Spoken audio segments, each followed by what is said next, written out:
ਗੁਰਬਾਣੀ ਸ਼ਬਦ ਵਿਚਾਰ। ਅੱਜ ਦੇ ਅੰਮ੍ਰਿਤਮਈ ਬਚਨਾਂ ਦਾ ਪਾਠ ਪਾਵਨ ਸ਼ਬਦ ਭਾਈ ਸਾਹਿਬ ਜੀ ਪਾਸੋਂ ਸਰਵਨ ਕੀਤਾ। ਪਵਿੱਤਰ ਬਾਣੀ ਦੀ ਵਿਚਾਰ ਦੇ ਨਾਲ ਸਾਂਝ ਪਾਉਣ ਵਾਸਤੇ ਜੋ ਸਮਾਂ ਪ੍ਰਾਪਤ ਹੋ ਰਿਹਾ ਹੈ, ਮਨ ਬਿਰਤੀਆਂ ਨੂੰ ਇਕਾਗਰ ਕਰਦੇ ਹੋਏ ਨਿਮਾਣੇ ਜੇ ਹੋ ਕੇ ਚਵਰ ਛਤਰ ਤਖਤ ਦੇ ਮਾਲਕ ਧੰਨ ਗੁਰੂ ਗ੍ਰੰਥ ਸਾਹਿਬ ਮਹਾਰਾਜ ਜੀ ਦੇ ਪਾਵਨ ਚਰਨਾਂ ਵਿੱਚ ਜੁੜਨ ਦਾ ਯਤਨ ਕਰੀਏ।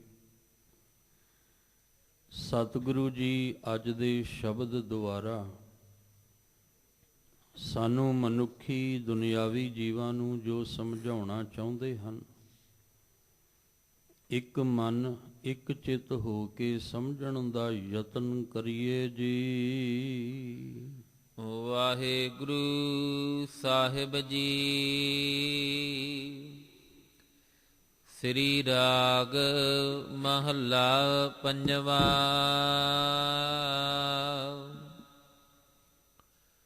ਜਾਂ ਕੋ ਚਿੰਤਾ ਬਹੁਤ ਬਹੁਤ, ਦੇਹੀ ਵਿਆਪੈ ਰੋਗ।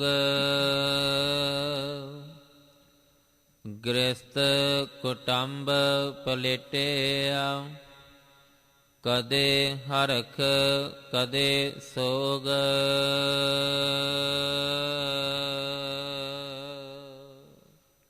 ਆਪ ਜੀ ਰੋਜ਼ਾਨਾ ਇਸ ਅਸਥਾਨ ਤੋਂ ਅੰਮ੍ਰਿਤਮਈ ਬਾਣੀ ਦੀ ਲੜੀਵਾਰ ਵਿਚਾਰ ਦੇ ਨਾਲ ਸਾਂਝ ਪਾਉਂਦੇ ਆ ਰਹੇ ਹੋ।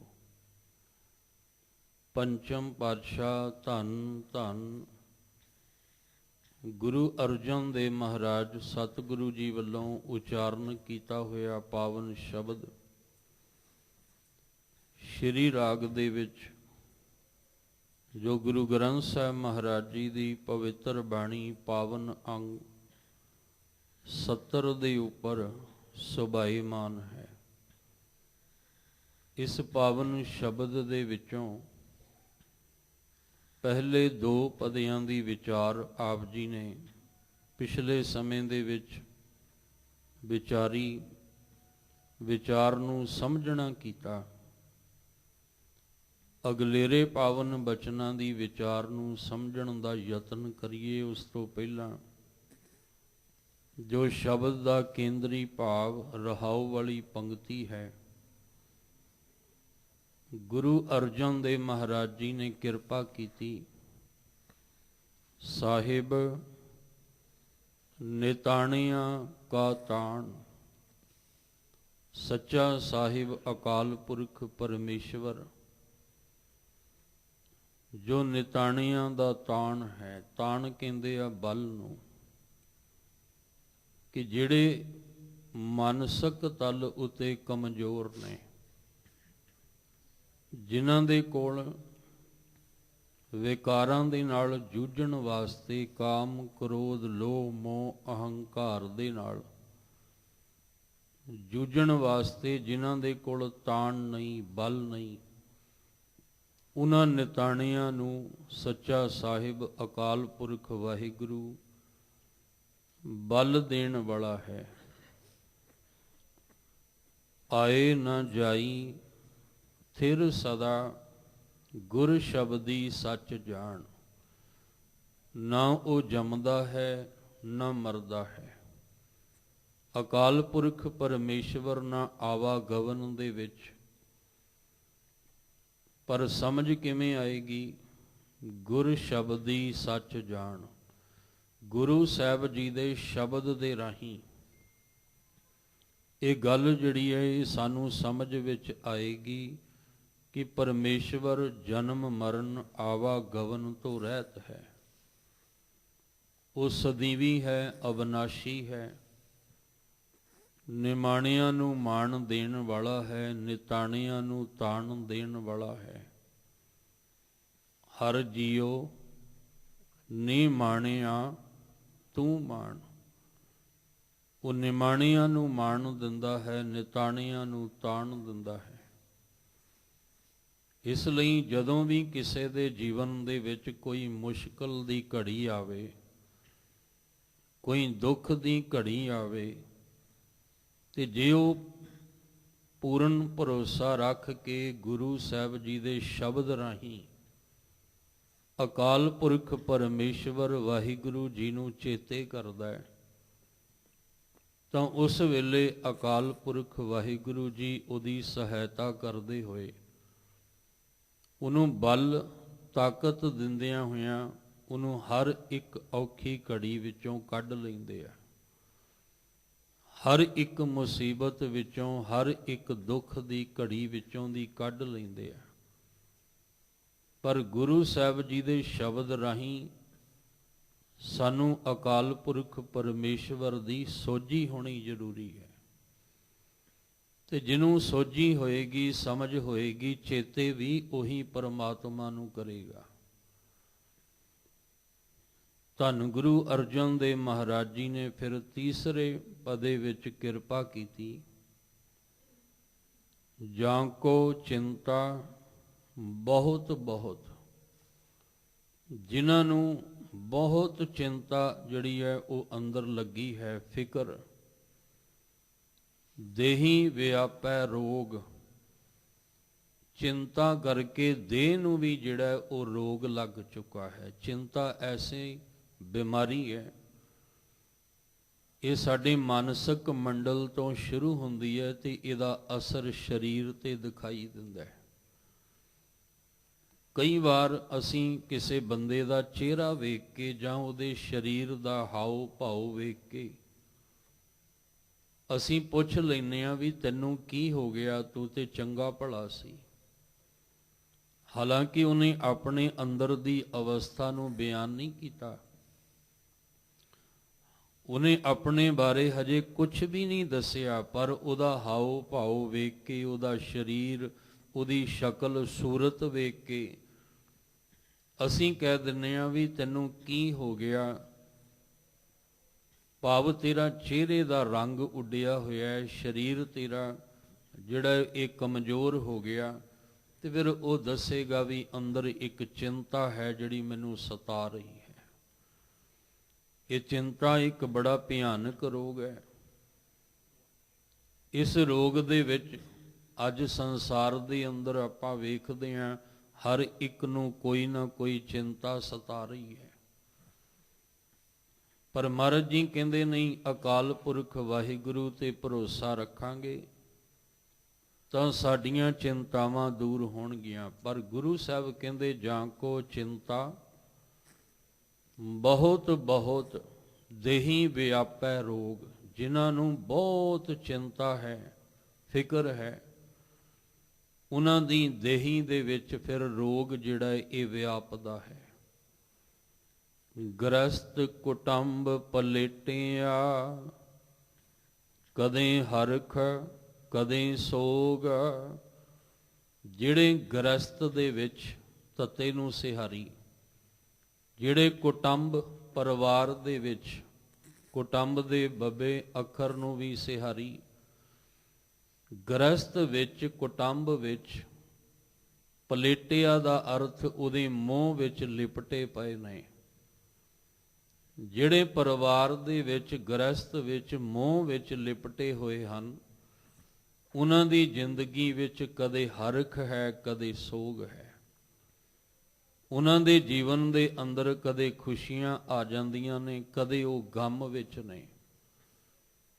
ਕਦੇ ਉਹਨਾਂ ਦੇ ਜੀਵਨ ਵਿੱਚ ਦੁੱਖ ਉਹਨਾਂ ਨੂੰ ਸਤਾਉਂਦਾ ਹੈ, ਕਦੇ ਉਹ ਸੁੱਖ ਭੋਗਦੇ ਨੇ।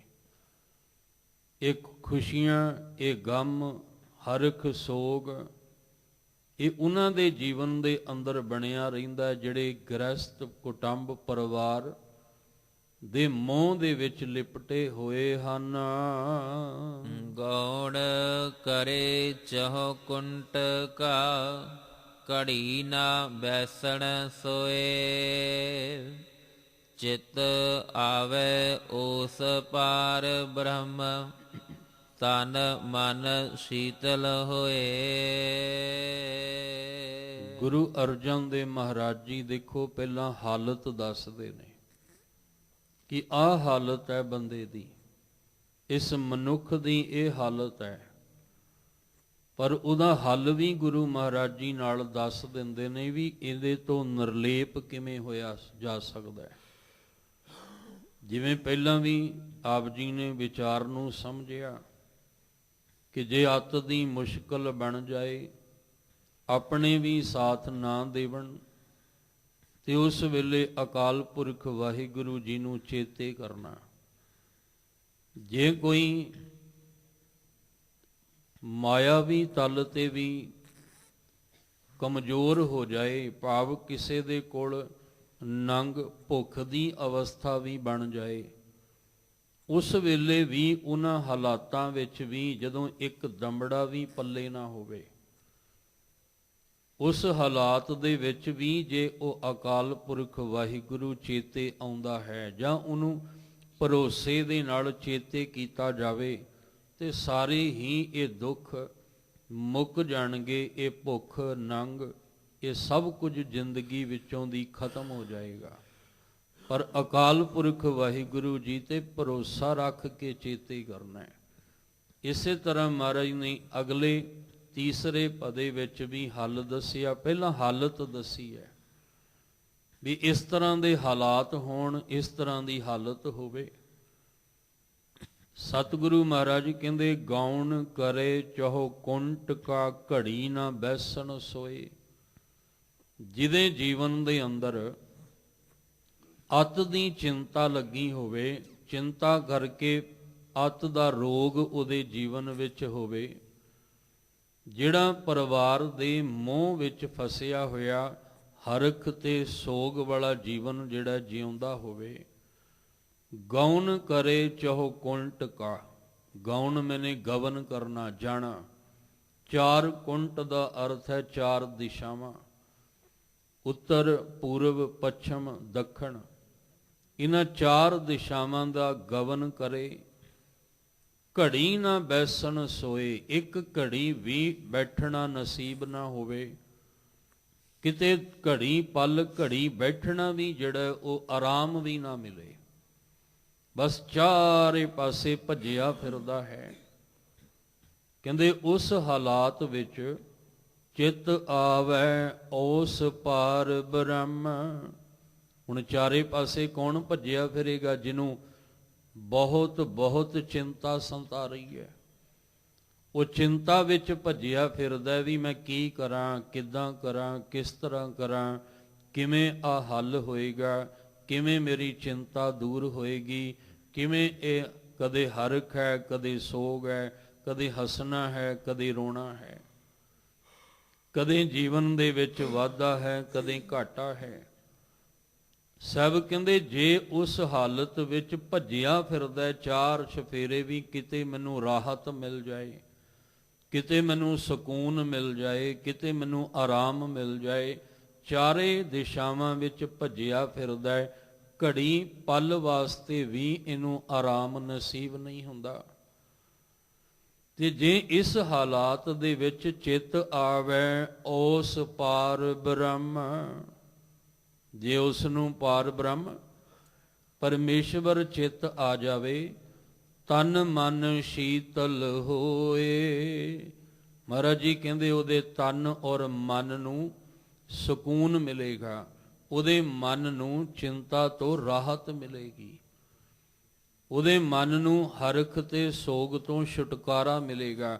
ਮਨ ਹਰ ਵੇਲੇ ਘਬਰਾਇਆ ਹੋਇਆ, ਹਰ ਵੇਲੇ ਡਿਪਰੈਸ਼ਨ ਦੇ ਵਿੱਚ ਜੀ ਰਿਹਾ, ਹਰ ਵੇਲੇ ਨਾ ਦਿਨ ਵੇਲੇ ਚੈਨ ਹੈ, ਨਾ ਰਾਤ ਵੇਲੇ ਚੈਨ, ਨਾ ਘਰ ਦੇ ਅੰਦਰ ਟਿਕਾ ਆ ਰਿਹਾ, ਨਾ ਘਰ ਦੇ ਬਾਹਰ। ਘਰ ਦੇ ਅੰਦਰ ਵੀ ਜੇ ਬੈਠਦਾ ਚਿੰਤਾ ਸਤਾਉਂਦੀ ਹੈ, ਘਰ ਤੋਂ ਬਾਹਰ ਜਾਂਦਾ ਤਾਂ ਵੀ ਚਿੰਤਾ, ਜੇ ਉੱਠਦਾ ਸਵੇਰੇ ਤਾਂ ਵੀ ਦੁਖੀ ਹੈ, ਜੇ ਰਾਤ ਨੂੰ ਸੌਂਦਾ ਤਾਂ ਵੀ ਦੁੱਖ ਲੈ ਕੇ ਸੌਂਦਾ ਹੈ। ਜ਼ਿੰਦਗੀ ਵਿੱਚ ਆਰਾਮ ਹੀ ਕੋਈ ਨਹੀਂ ਹੈ। ਤੇ ਸਭ ਕਹਿੰਦੇ ਜੇ ਇਸ ਸਮੇਂ ਉਹ ਅਕਾਲ ਪੁਰਖ ਵਾਹਿਗੁਰੂ ਚੇਤੇ ਆ ਜਾਏ, ਜਾਂ ਉਹਨੂੰ ਪਰਮੇਸ਼ਵਰ ਨੂੰ ਭਰੋਸੇ ਨਾਲ ਚੇਤੇ ਕੀਤਾ ਜਾਏ, ਤਾਂ ਫਿਰ ਸੱਚ ਜਾਣਿਓ ਮਾਲਕ ਦੀ ਐਸੀ ਕਿਰਪਾ ਹੋਏਗੀ ਕਿ ਤਨ ਔਰ ਮਨ ਕਰਕੇ ਇਹਨੂੰ ਰਾਹਤ ਮਿਲ ਜਾਏਗੀ। ਤਨ ਔਰ ਮਨ ਕਰਕੇ ਇਹਨੂੰ ਸਕੂਨ ਮਿਲ ਜਾਏਗਾ।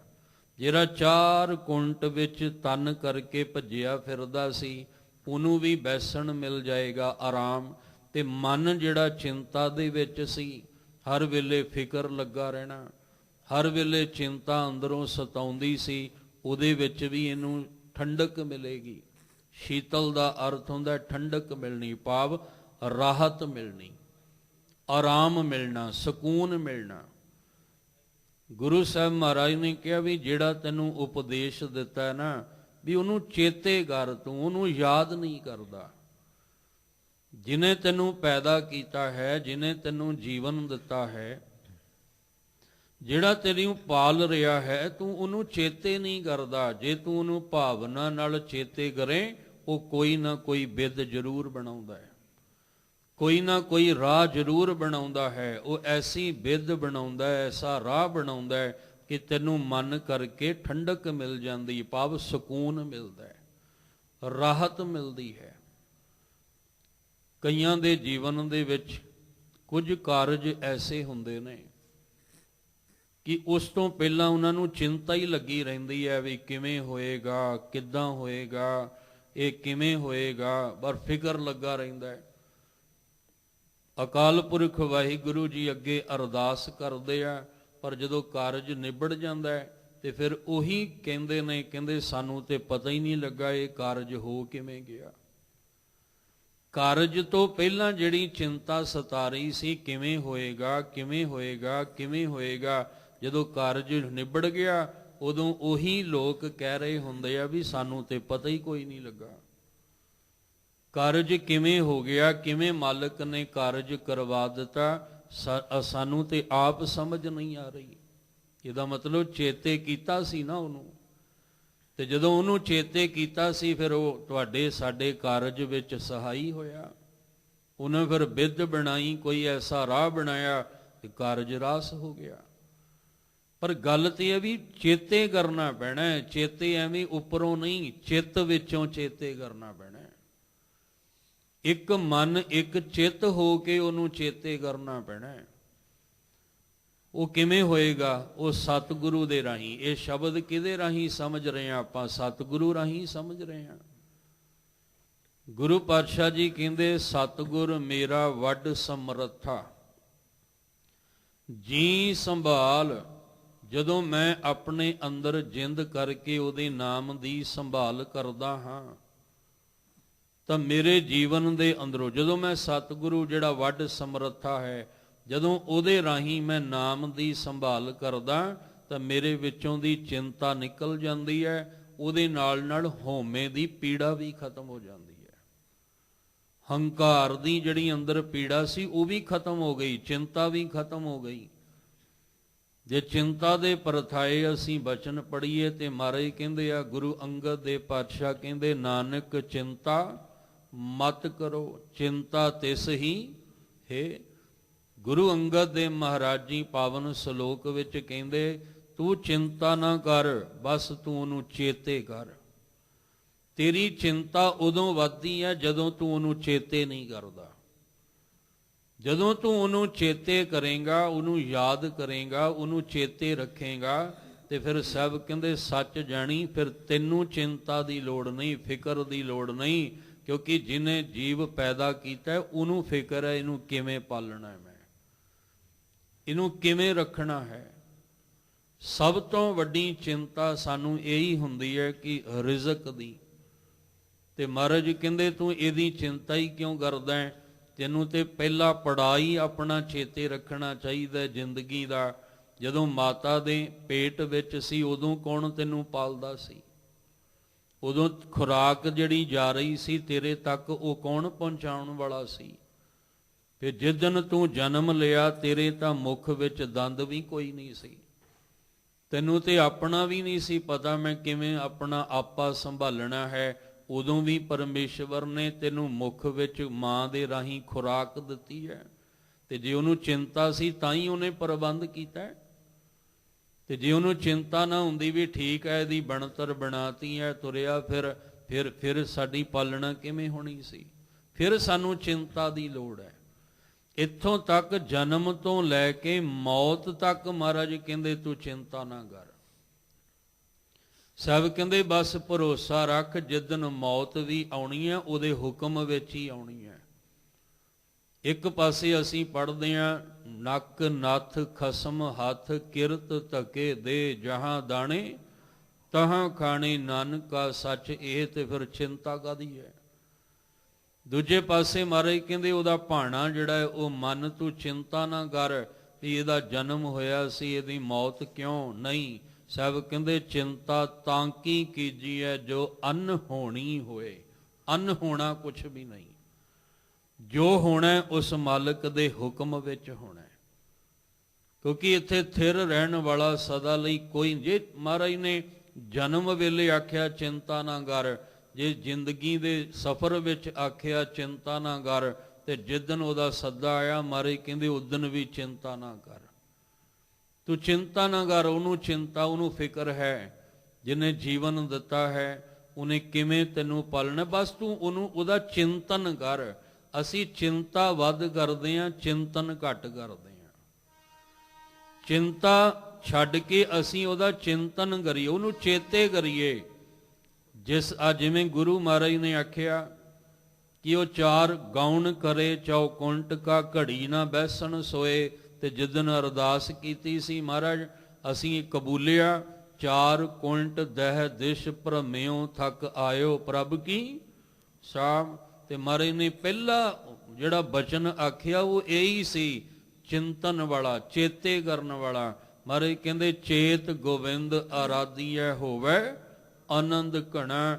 ਤੂੰ ਉਹਨੂੰ ਚੇਤੇ ਕਰੇਂਗਾ ਤਾਂ ਤੇਰੀ ਜ਼ਿੰਦਗੀ 'ਚ ਘਣਾ ਆਨੰਦ ਆਉਣਾ ਹੈ। ਤੂੰ ਉਹਨੂੰ ਚੇਤੇ ਕਰ। ਕਿਵੇਂ ਕਰੀਏ? ਸ਼ਬਦ ਦੇ ਰਾਹੀਂ। ਤਾਂ ਗੁਰੂ ਤੇਗ ਬਹਾਦਰ ਸਾਹਿਬ ਕਹਿੰਦੇ ਆ, ਜਦੋਂ ਤੂੰ ਉਹਨੂੰ ਚੇਤੇ ਕਰੇਂਗਾ ਫਿਰ ਹਰਖ ਸੋਗ ਤੋਂ ਨਿਆਰਾ ਹੋ ਜਾਏਗਾ। ਜਦੋਂ ਤੂੰ ਉਹਨੂੰ ਚੇਤੇ ਕਰੇਂਗਾ ਫਿਰ ਦੁੱਖ ਤੇ ਸੁੱਖ ਤੋਂ ਨਿਆਰਾ ਹੋ ਜਾਏਗਾ। ਜਦੋਂ ਤੂੰ ਉਹਨੂੰ ਚੇਤੇ ਕਰੇਂਗਾ ਤੂੰ ਉਸਤਤ ਨਿੰਦਾ ਤੋਂ ਨਿਆਰਾ ਹੋ ਜਾਏਗਾ। ਕਿਸੇ ਪ੍ਰਕਾਰ ਦੀ ਚਿੰਤਾ ਇੱਕ ਤਰ੍ਹਾਂ ਦੀ ਥੋੜੀ ਹੁੰਦੀ ਹੈ, ਇਕੱਲੇ ਰਿਜ਼ਕ ਦੀ ਵੀ ਨਹੀਂ ਚਿੰਤਾ। ਚਿੰਤਾ ਤੇ ਇਹ ਹੈ ਵੀ ਇਹਨੇ ਮੇਰੀ ਉਸਤਤ ਕਿਉਂ ਨਹੀਂ ਕੀਤੀ, ਇਹਨੇ ਮੇਰੀ ਵਡਿਆਈ ਕਿਉਂ ਨਹੀਂ ਕੀਤੀ। ਚਿੰਤਾ ਤੇ ਇਹ ਹੈ ਵੀ ਇਹਨੇ ਮੇਰੀ ਬੁਰਿਆਈ ਕਿਉਂ ਕੀਤੀ, ਇਹਨੇ ਮੇਰੀ ਨਿੰਦਾ ਕਿਉਂ ਕੀਤੀ ਹੈ। ਚਿੰਤਾ ਇੱਕ ਪ੍ਰਕਾਰ ਦੀ ਨਹੀਂ, ਕਈ ਪ੍ਰਕਾਰ ਹੈ ਜਿਹੜੀ ਅੰਦਰੋਂ ਸਤਾਉਂਦੀ ਹੈ। ਉਸਤਤ ਨਹੀਂ ਕੀਤੀ ਤਾਂ ਵੀ ਚਿੰਤਾ ਹੋ ਗਈ, ਬੁਰਿਆਈ ਕੀਤੀ ਤਾਂ ਵੀ ਚਿੰਤਾ ਹੋ ਗਈ। ਸਭ ਕਹਿੰਦੇ ਤੂੰ ਇਹਦੇ ਤੋਂ ਹਰਖ ਸੋਗ ਤੋਂ ਉਸਤਤ ਨਿੰਦਾ ਤੋਂ ਨਿਆਰਾ ਹੀ ਹੋ ਜਾਏਗਾ। ਬਸ ਇੱਕ ਕੰਮ ਕਰ, ਚੇਤ ਗੋਬਿੰਦ ਆਰਾਧੀ ਹੈ। ਤੂੰ ਉਸ ਗੋਬਿੰਦ ਨੂੰ ਜਿਹੜਾ ਸਾਰਿਆਂ ਦੀ ਸੰਭਾਲ ਕਰਨ ਵਾਲਾ, ਪਾਲਣ ਵਾਲਾ ਹੈ, ਉਹਦੇ ਤੇ ਭਰੋਸਾ ਰੱਖ ਬਸ ਤੂੰ।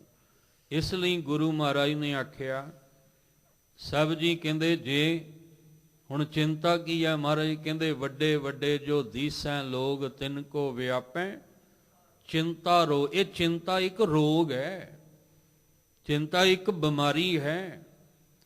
ਜਿਵੇਂ ਲੱਕੜ ਦੇ ਅੰਦਰ ਇੱਕ ਕੀੜਾ ਅੰਦਰੋਂ ਹੀ ਅੰਦਰ ਖਾ ਜਾਂਦਾ ਹੈ ਨਾ ਉਹ ਲੱਕੜ ਨੂੰ, ਬਸ ਚਿੰਤਾ ਵੀ ਐਸੀ ਬਿਮਾਰੀ ਹੈ ਜਿਹੜੀ ਅੰਦਰੋਂ ਹੀ ਅੰਦਰ ਖਾ ਜਾਂਦੀ ਹੈ। ਇਹ ਅੰਦਰੋਂ ਹੀ ਅੰਦਰ ਖੋਖਲਾ ਕਰ ਜਾਂਦੀ ਹੈ। ਚੰਗੇ ਚੰਗੇ ਇਨਸਾਨ ਮੰਜੇ ਤੇ ਪੈ ਜਾਂਦੇ ਆ। ਚੰਗੇ ਚੰਗੇ ਇਨਸਾਨ ਜਿਹੜੇ ਚੱਲਦੇ ਫਿਰਦੇ ਭੱਜਦੇ ਦੌੜਦੇ, ਉਹਨਾਂ ਦਾ ਸਰੀਰ ਹੀ ਜਿਹੜਾ, ਉਹਨਾਂ ਦੇ ਕਈਆਂ ਦੇ ਸਰੀਰ ਦਾ ਬੈਲੈਂਸ ਹੀ ਵਿਗੜ ਜਾਂਦਾ ਹੈ। ਕੋਈ ਨਾ ਕੋਈ ਨੁਕਸਾਨ ਉਹਨਾਂ ਨੂੰ ਸਰੀਰ ਕਰਕੇ ਭੁਗਤਣਾ ਪੈਂਦਾ ਹੈ। ਕਿਸੇ ਦੀ ਹੱਥ ਬਾਂਹ ਖਲੋ ਗਈ, ਕਿਸੇ ਦੀ ਲੱਤ ਖਲੋ ਗਈ, ਕਿਸੇ ਦਾ ਜਿਹੜਾ ਇਹ ਦਿਮਾਗ ਹੈ ਇਹ ਬਲੌਕ ਹੋ ਗਿਆ। ਇਹ ਸਾਰਾ ਕਾਰਨ ਕੀ ਸੀ? ਚਿੰਤਾ।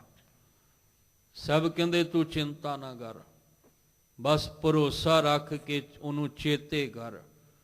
ਤੇ ਹਰ ਕਦਮ ਤੇ ਮਹਾਰਾਜ ਨੇ ਸਾਨੂੰ ਡੋਲਣ ਨਹੀਂ ਦਿੱਤਾ, ਹਰ ਕਦਮ ਤੇ ਸਾਨੂੰ ਭਰੋਸਾ ਦਿਵਾਇਆ ਹੈ ਕਿ ਤੂੰ ਚੇਤੇ ਰੱਖ ਕੇ ਚੱਲੇਗਾ ਤੇ ਉਹ ਹਰ ਕਾਰਜ ਵਿੱਚ ਤੇਰਾ ਸਹਾਈ ਹੋਵੇਗਾ। ਪਰ ਗੱਲ ਤੇ ਭਰੋਸੇ ਦੀ ਹੈ ਨਾ। ਜਦੋਂ ਕੋਈ ਮੁਸੀਬਤ ਆਵੇ, ਕੋਈ ਮੁਸ਼ਕਲ ਦੀ ਘੜੀ ਆਵੇ, ਕੋਈ ਦੁੱਖ ਦੀ ਘੜੀ ਆਵੇ, ਕੋਈ ਵਿਪਤਾ ਗਲ ਪੈ ਜਾਏ ਤੇ ਸਾਨੂੰ ਪਤਾ ਨਹੀਂ ਕਿੰਨੇ ਚੇਤੇ ਆਉਣੇ ਸ਼ੁਰੂ ਹੋ ਜਾਂਦੇ ਆ। ਕਿੰਨਿਆਂ ਦਾ ਅਸੀਂ ਚਿੰਤਨ ਕਰ ਲੈਂਦੇ ਹਾਂ, ਫਲਾਣਿਆਂ ਤੇਰੇ ਕੋਲ ਵੀ ਆਵਾਂ, ਤੇਰੇ ਕੋਲ ਵੀ ਆਵਾਂ, ਤੇਰੇ ਕੋਲ ਵੀ ਆਵਾਂ। ਬਸ ਮੇਰਾ ਆ ਮੁਸ਼ਕਲ ਦੀ ਦੁੱਖ ਦੀ ਘੜੀ ਦੂਰ ਹੋ ਜਾਏ, ਤੇ ਫਿਰ ਮਾਲਕ ਜੀ ਨੇ ਕਹਿਣਾ ਮੇਰੀ ਵਾਰੀ ਤਾਂ ਆਈ ਹੋਈ ਅਖੀਰ ਤੇ ਹੈ, ਪਹਿਲਾਂ ਤੇ ਤੂੰ ਚੇਤੇ ਹੀ ਪਤਾ ਨਹੀਂ ਕਿੰਨਿਆਂ ਨੂੰ ਕਰਦਾ ਰਿਹਾ। ਇਸ ਲਈ ਜਦੋਂ ਦੇਖੋ ਪੰਚਾਲਨੀ ਕੋ ਰਾਜ ਸਭਾ ਮੈਂ ਰਾਮ ਨਾਮ ਸੁਧਾਈ, ਪਹਿਲੇ ਤੇ ਨਹੀਂ ਸੀ ਆਈ, ਪਹਿਲੇ ਤੇ ਉਹਨੂੰ ਭਰੋਸਾ ਸੀ ਵੀ ਜਿਹੜੇ ਰਾਜ ਸਭਾ ਵਿੱਚ ਬੈਠੇ ਹੋਏ ਨੇ, ਬੜੇ ਬੜੇ ਧੁਰੰਤਰ ਬੈਠੇ ਹੋਏ ਨੇ, ਕਹਿੰਦੇ ਕਹਾਉਂਦੇ ਪਿਤਾ ਮਾਂ ਵਰਗੇ ਬੈਠੇ ਹੋਏ ਨੇ, ਇਹ ਸਾਰੇ ਮੇਰੀ ਪੱਤ ਬਚਾਉਣ ਲਈ ਉੱਠਣਗੇ। ਪਰ ਜਦੋਂ ਸਾਰਿਆਂ ਤੋਂ ਭਰੋਸਾ ਉੱਠ ਗਿਆ, ਫਿਰ ਰਾਮ ਨਾਮ ਸੁਧ ਆਈ। ਫਿਰ ਜਦੋਂ ਸੁਧ ਆਈ ਤੇ ਪਰਦੇ ਕੱਢਣੇ ਸ਼ੁਰੂ ਹੋ ਗਏ। ਜਦੋਂ ਹੀ ਸੁਧ ਆਈ ਉਦੋਂ ਹੀ ਪੱਤ ਰੱਖਣੀ ਸ਼ੁਰੂ ਹੋ ਗਈ। ਪਹਿਲਾਂ ਕਿਉਂ ਨਹੀਂ? ਪਹਿਲਾਂ ਭਰੋਸਾ ਰਾਜ ਸਭਾ ਤੇ ਸੀ। ਇਸ ਲਈ ਮਹਾਰਾਜ ਕਹਿੰਦੇ ਤੂੰ ਬਹੁਤੀਆਂ ਅੱਗੇ ਬੇਨਤੀ ਕਰਨ ਦੀ ਬਜਾਏ ਇੱਕ ਅੱਗੇ ਬੇਨਤੀ ਕਰ, ਤੇਰੀ ਸਾਰੀ ਚਿੰਤਾ ਦੂਰ ਹੋ ਜਾਏਗੀ। ਸੁਖ ਦਾਤਾ ਪੈ ਭੰਜਨੋ ਤਿਸ ਆਗੇ ਕਰ ਅਰਦਾਸ, ਮਿਹਰ ਕਰੇ ਜਿਸ ਮਿਹਰਬਾਨ ਤਾ ਕਾਰਜ ਆਵੇ ਰਾਸ। ਉੱਥੇ ਤੈਨੂੰ ਚਿੰਤਾ ਨਹੀਂ ਕਰਨੀ ਪਏਗੀ। ਇਸ ਲਈ ਚਿੰਤਾ ਇੱਕ ਬੜਾ ਭਿਆਨਕ ਰੋਗ ਹੈ, ਜਿਹਦੇ ਨਾਲ ਸਾਨੂੰ ਮਾਨਸਿਕ ਮੰਡਲ ਵਿੱਚ ਵੀ ਨੁਕਸਾਨ ਹੁੰਦਾ ਹੈ, ਔਰ ਇਸ ਚਿੰਤਾ ਕਰਕੇ ਸਰੀਰਕ ਤਲ ਤੇ ਵੀ ਬੜਾ ਨੁਕਸਾਨ ਹੁੰਦਾ ਹੈ। ਇਸ ਲਈ ਸਾਹਿਬ ਜੀ ਕਹਿੰਦੇ ਤੂੰ ਕੀ ਕਰ, ਚਿੱਤ ਆਵੇ, ਜੇ ਤੈਨੂੰ ਚੇਤੇ ਆ ਜਾਏ ਚਿੱਤ ਵਿੱਚ ਉਹ ਪਾਰ ਬ੍ਰਹਮ ਪਰਮੇਸ਼ਵਰ, ਤੈਨੂੰ ਤਨ ਕਰਕੇ ਵੀ ਰਾਹਤ ਮਿਲੇਗੀ, ਤੈਨੂੰ ਮਨ ਕਰਕੇ ਵੀ ਰਾਹਤ ਮਿਲੇਗੀ, ਤੈਨੂੰ ਤਨ ਮਨ ਕਰਕੇ ਸਕੂਨ ਮਿਲੇਗਾ, ਠੰਡਕ ਮਿਲੇਗੀ, ਤੈਨੂੰ ਖੁਸ਼ੀਆਂ ਮਿਲਣਗੀਆਂ, ਤੇਰੀਆਂ ਸਾਰੀਆਂ ਚਿੰਤਾ ਵੀ ਦੂਰ ਹੋ ਜਾਣਗੀਆਂ, ਹਰ ਇੱਕ ਸੋਗ ਤੋਂ ਵੀ ਨਿਆਰਾ ਹੋ ਜਾਏਗਾ, ਔਰ ਤੇਰੀ ਇਹ ਭਟਕਣਾ ਜਿਹੜੀ ਹੈ ਇਹ ਸਦਾ ਵਾਸਤੇ ਮੁੱਕ ਜਾਵੇਗੀ। ਕਾਮ ਕ੍ਰੋਧ ਮੋਹ ਵਸ ਕੀਆ, ਕਿਰਪਨ ਲੋਭ ਪਿਆਰ, ਚਾਰੇ ਕਿਲ ਵਿਖ ਉਨ ਅਘ ਕੀਏ, ਹੋਆ ਅਸੁਰ ਸੰਘਾਰ। ਸਾਹਿਬ ਜੀ ਨੇ ਆਖਿਆ ਕਾਮ ਕ੍ਰੋਧ ਮੋਹ ਇਹਨਾਂ ਸਾਰਿਆਂ ਨੂੰ ਸਿਹਾਰੀ ਲੱਗੀ ਹੈ। ਕਾਮ ਵਿੱਚ, ਕ੍ਰੋਧ ਵਿੱਚ, ਮੋਹ ਦੇ ਵਿੱਚ ਪੈਣ ਕਰਕੇ ਇਹਨਾਂ ਨੇ ਵਸ ਕੀਆ, ਇਹਨੇ ਮਾਨਸਿਕ ਮੰਡਲ ਵਸ ਕਰ ਲਿਆ। ਕੰਟਰੋਲ ਜਿਹੜਾ ਸੀ ਇਹਨਾਂ ਦੇ ਹੱਥ ਆ ਗਿਆ, ਕਿਉਂਕਿ ਸਾਡਾ ਜਿਹੜਾ ਜੀਵਨ ਚੱਲਦਾ ਹੈ ਮਨ ਦੇ ਤਲ ਤੇ ਚੱਲਦਾ ਹੈ ਨਾ, ਮਨੁੱਖ ਤਾਂ ਹੀ ਅਸੀਂ ਅਖਾਉਂਦੇ ਹਾਂ। ਇਹਨਾਂ ਨੇ ਕੀ ਕੀਤਾ? ਕਾਮ ਨੇ, ਕ੍ਰੋਧ ਨੇ, ਮੋਹ ਨੇ, ਇਹਨਾਂ ਨੇ ਇਹ ਸਾਡਾ ਮਨ ਜਿਹੜਾ ਸੀ ਆਪਣੇ ਕਾਬੂ 'ਚ ਲੈ ਲਿਆ, ਵਸ ਆ ਗਿਆ ਇਹਨਾਂ ਦੇ। ਹੁਣ ਜਦੋਂ ਮਨ ਇਹਨਾਂ ਦੇ ਵਸ ਆ ਗਿਆ ਤੇ ਮਨ ਕੀ ਕਰੇਗਾ? ਮਨ ਫਿਰ ਕਾਮ ਦੀ ਬੋਲੀ ਬੋਲੇਗਾ, ਕ੍ਰੋਧ ਦੀ ਬੋਲੀ ਬੋਲੇਗਾ, ਲੋਭ ਦੀ ਬੋਲੀ ਬੋਲੇਗਾ, ਹੰਕਾਰ ਦੀ ਬੋਲੀ ਬੋਲੇਗਾ, ਜਾਂ ਜੋ ਇਹ ਚਾਵਣਗੇ ਉਹੀ ਕੁਛ ਮਨ ਨੇ ਕਰਨਾ। ਕਾਮ ਕ੍ਰੋਧ ਮੋਹ ਵਸ ਕੀਆ, ਕਿਰਪਨ ਲੋਭ ਪਿਆਰ। ਕਿਰਪਨ ਦਾ ਅਰਥ ਹੁੰਦਾ ਕੰਜੂਸ, ਲੋਭ ਦੇ ਫਿਰ ਭੱਬਾ ਅੱਖਰ ਨੂੰ ਸਿਹਾਰੀ ਲੋਭ ਵਿੱਚ ਕਹਿੰਦੇ ਨੇ ਜਿਹੜਾ ਕੰਜੂਸ ਹੈ ਉਹਦੇ ਅੰਦਰ ਜੋ ਕਾਮ ਕ੍ਰੋਧ ਮੋਹ ਲੋਭ ਹੈ, ਜਿਹਨੇ ਇਹਨੂੰ ਵਸ ਕਰਕੇ ਕੰਜੂਸ ਬਣਾ ਦਿੱਤਾ ਹੈ, ਕਿਰਪਨ ਬਣਾ ਦਿੱਤਾ ਹੈ, ਇਹਦਾ ਪਿਆਰ ਕਿਹਦੇ ਨਾਲ ਹੈ? ਕਾਮ ਨਾਲ, ਕ੍ਰੋਧ ਨਾਲ, ਮੋਹ ਨਾਲ, ਲੋਭ ਨਾਲ। ਹੁਣ ਇਹਨਾਂ ਚਾਰਾਂ ਦੇ ਵਿੱਚ ਪਿਆ ਕੀ ਕਰਦਾ ਹੈ? ਚਾਰੇ ਕਿਲ ਵਿਖ ਉਨ ਅਘ ਕੀਏ। ਘੱਗਾ ਹੈ, ਗੱਗਾ ਨਹੀਂ। ਅਘ ਦਾ ਅਰਥ ਹੁੰਦਾ ਪਾਪ।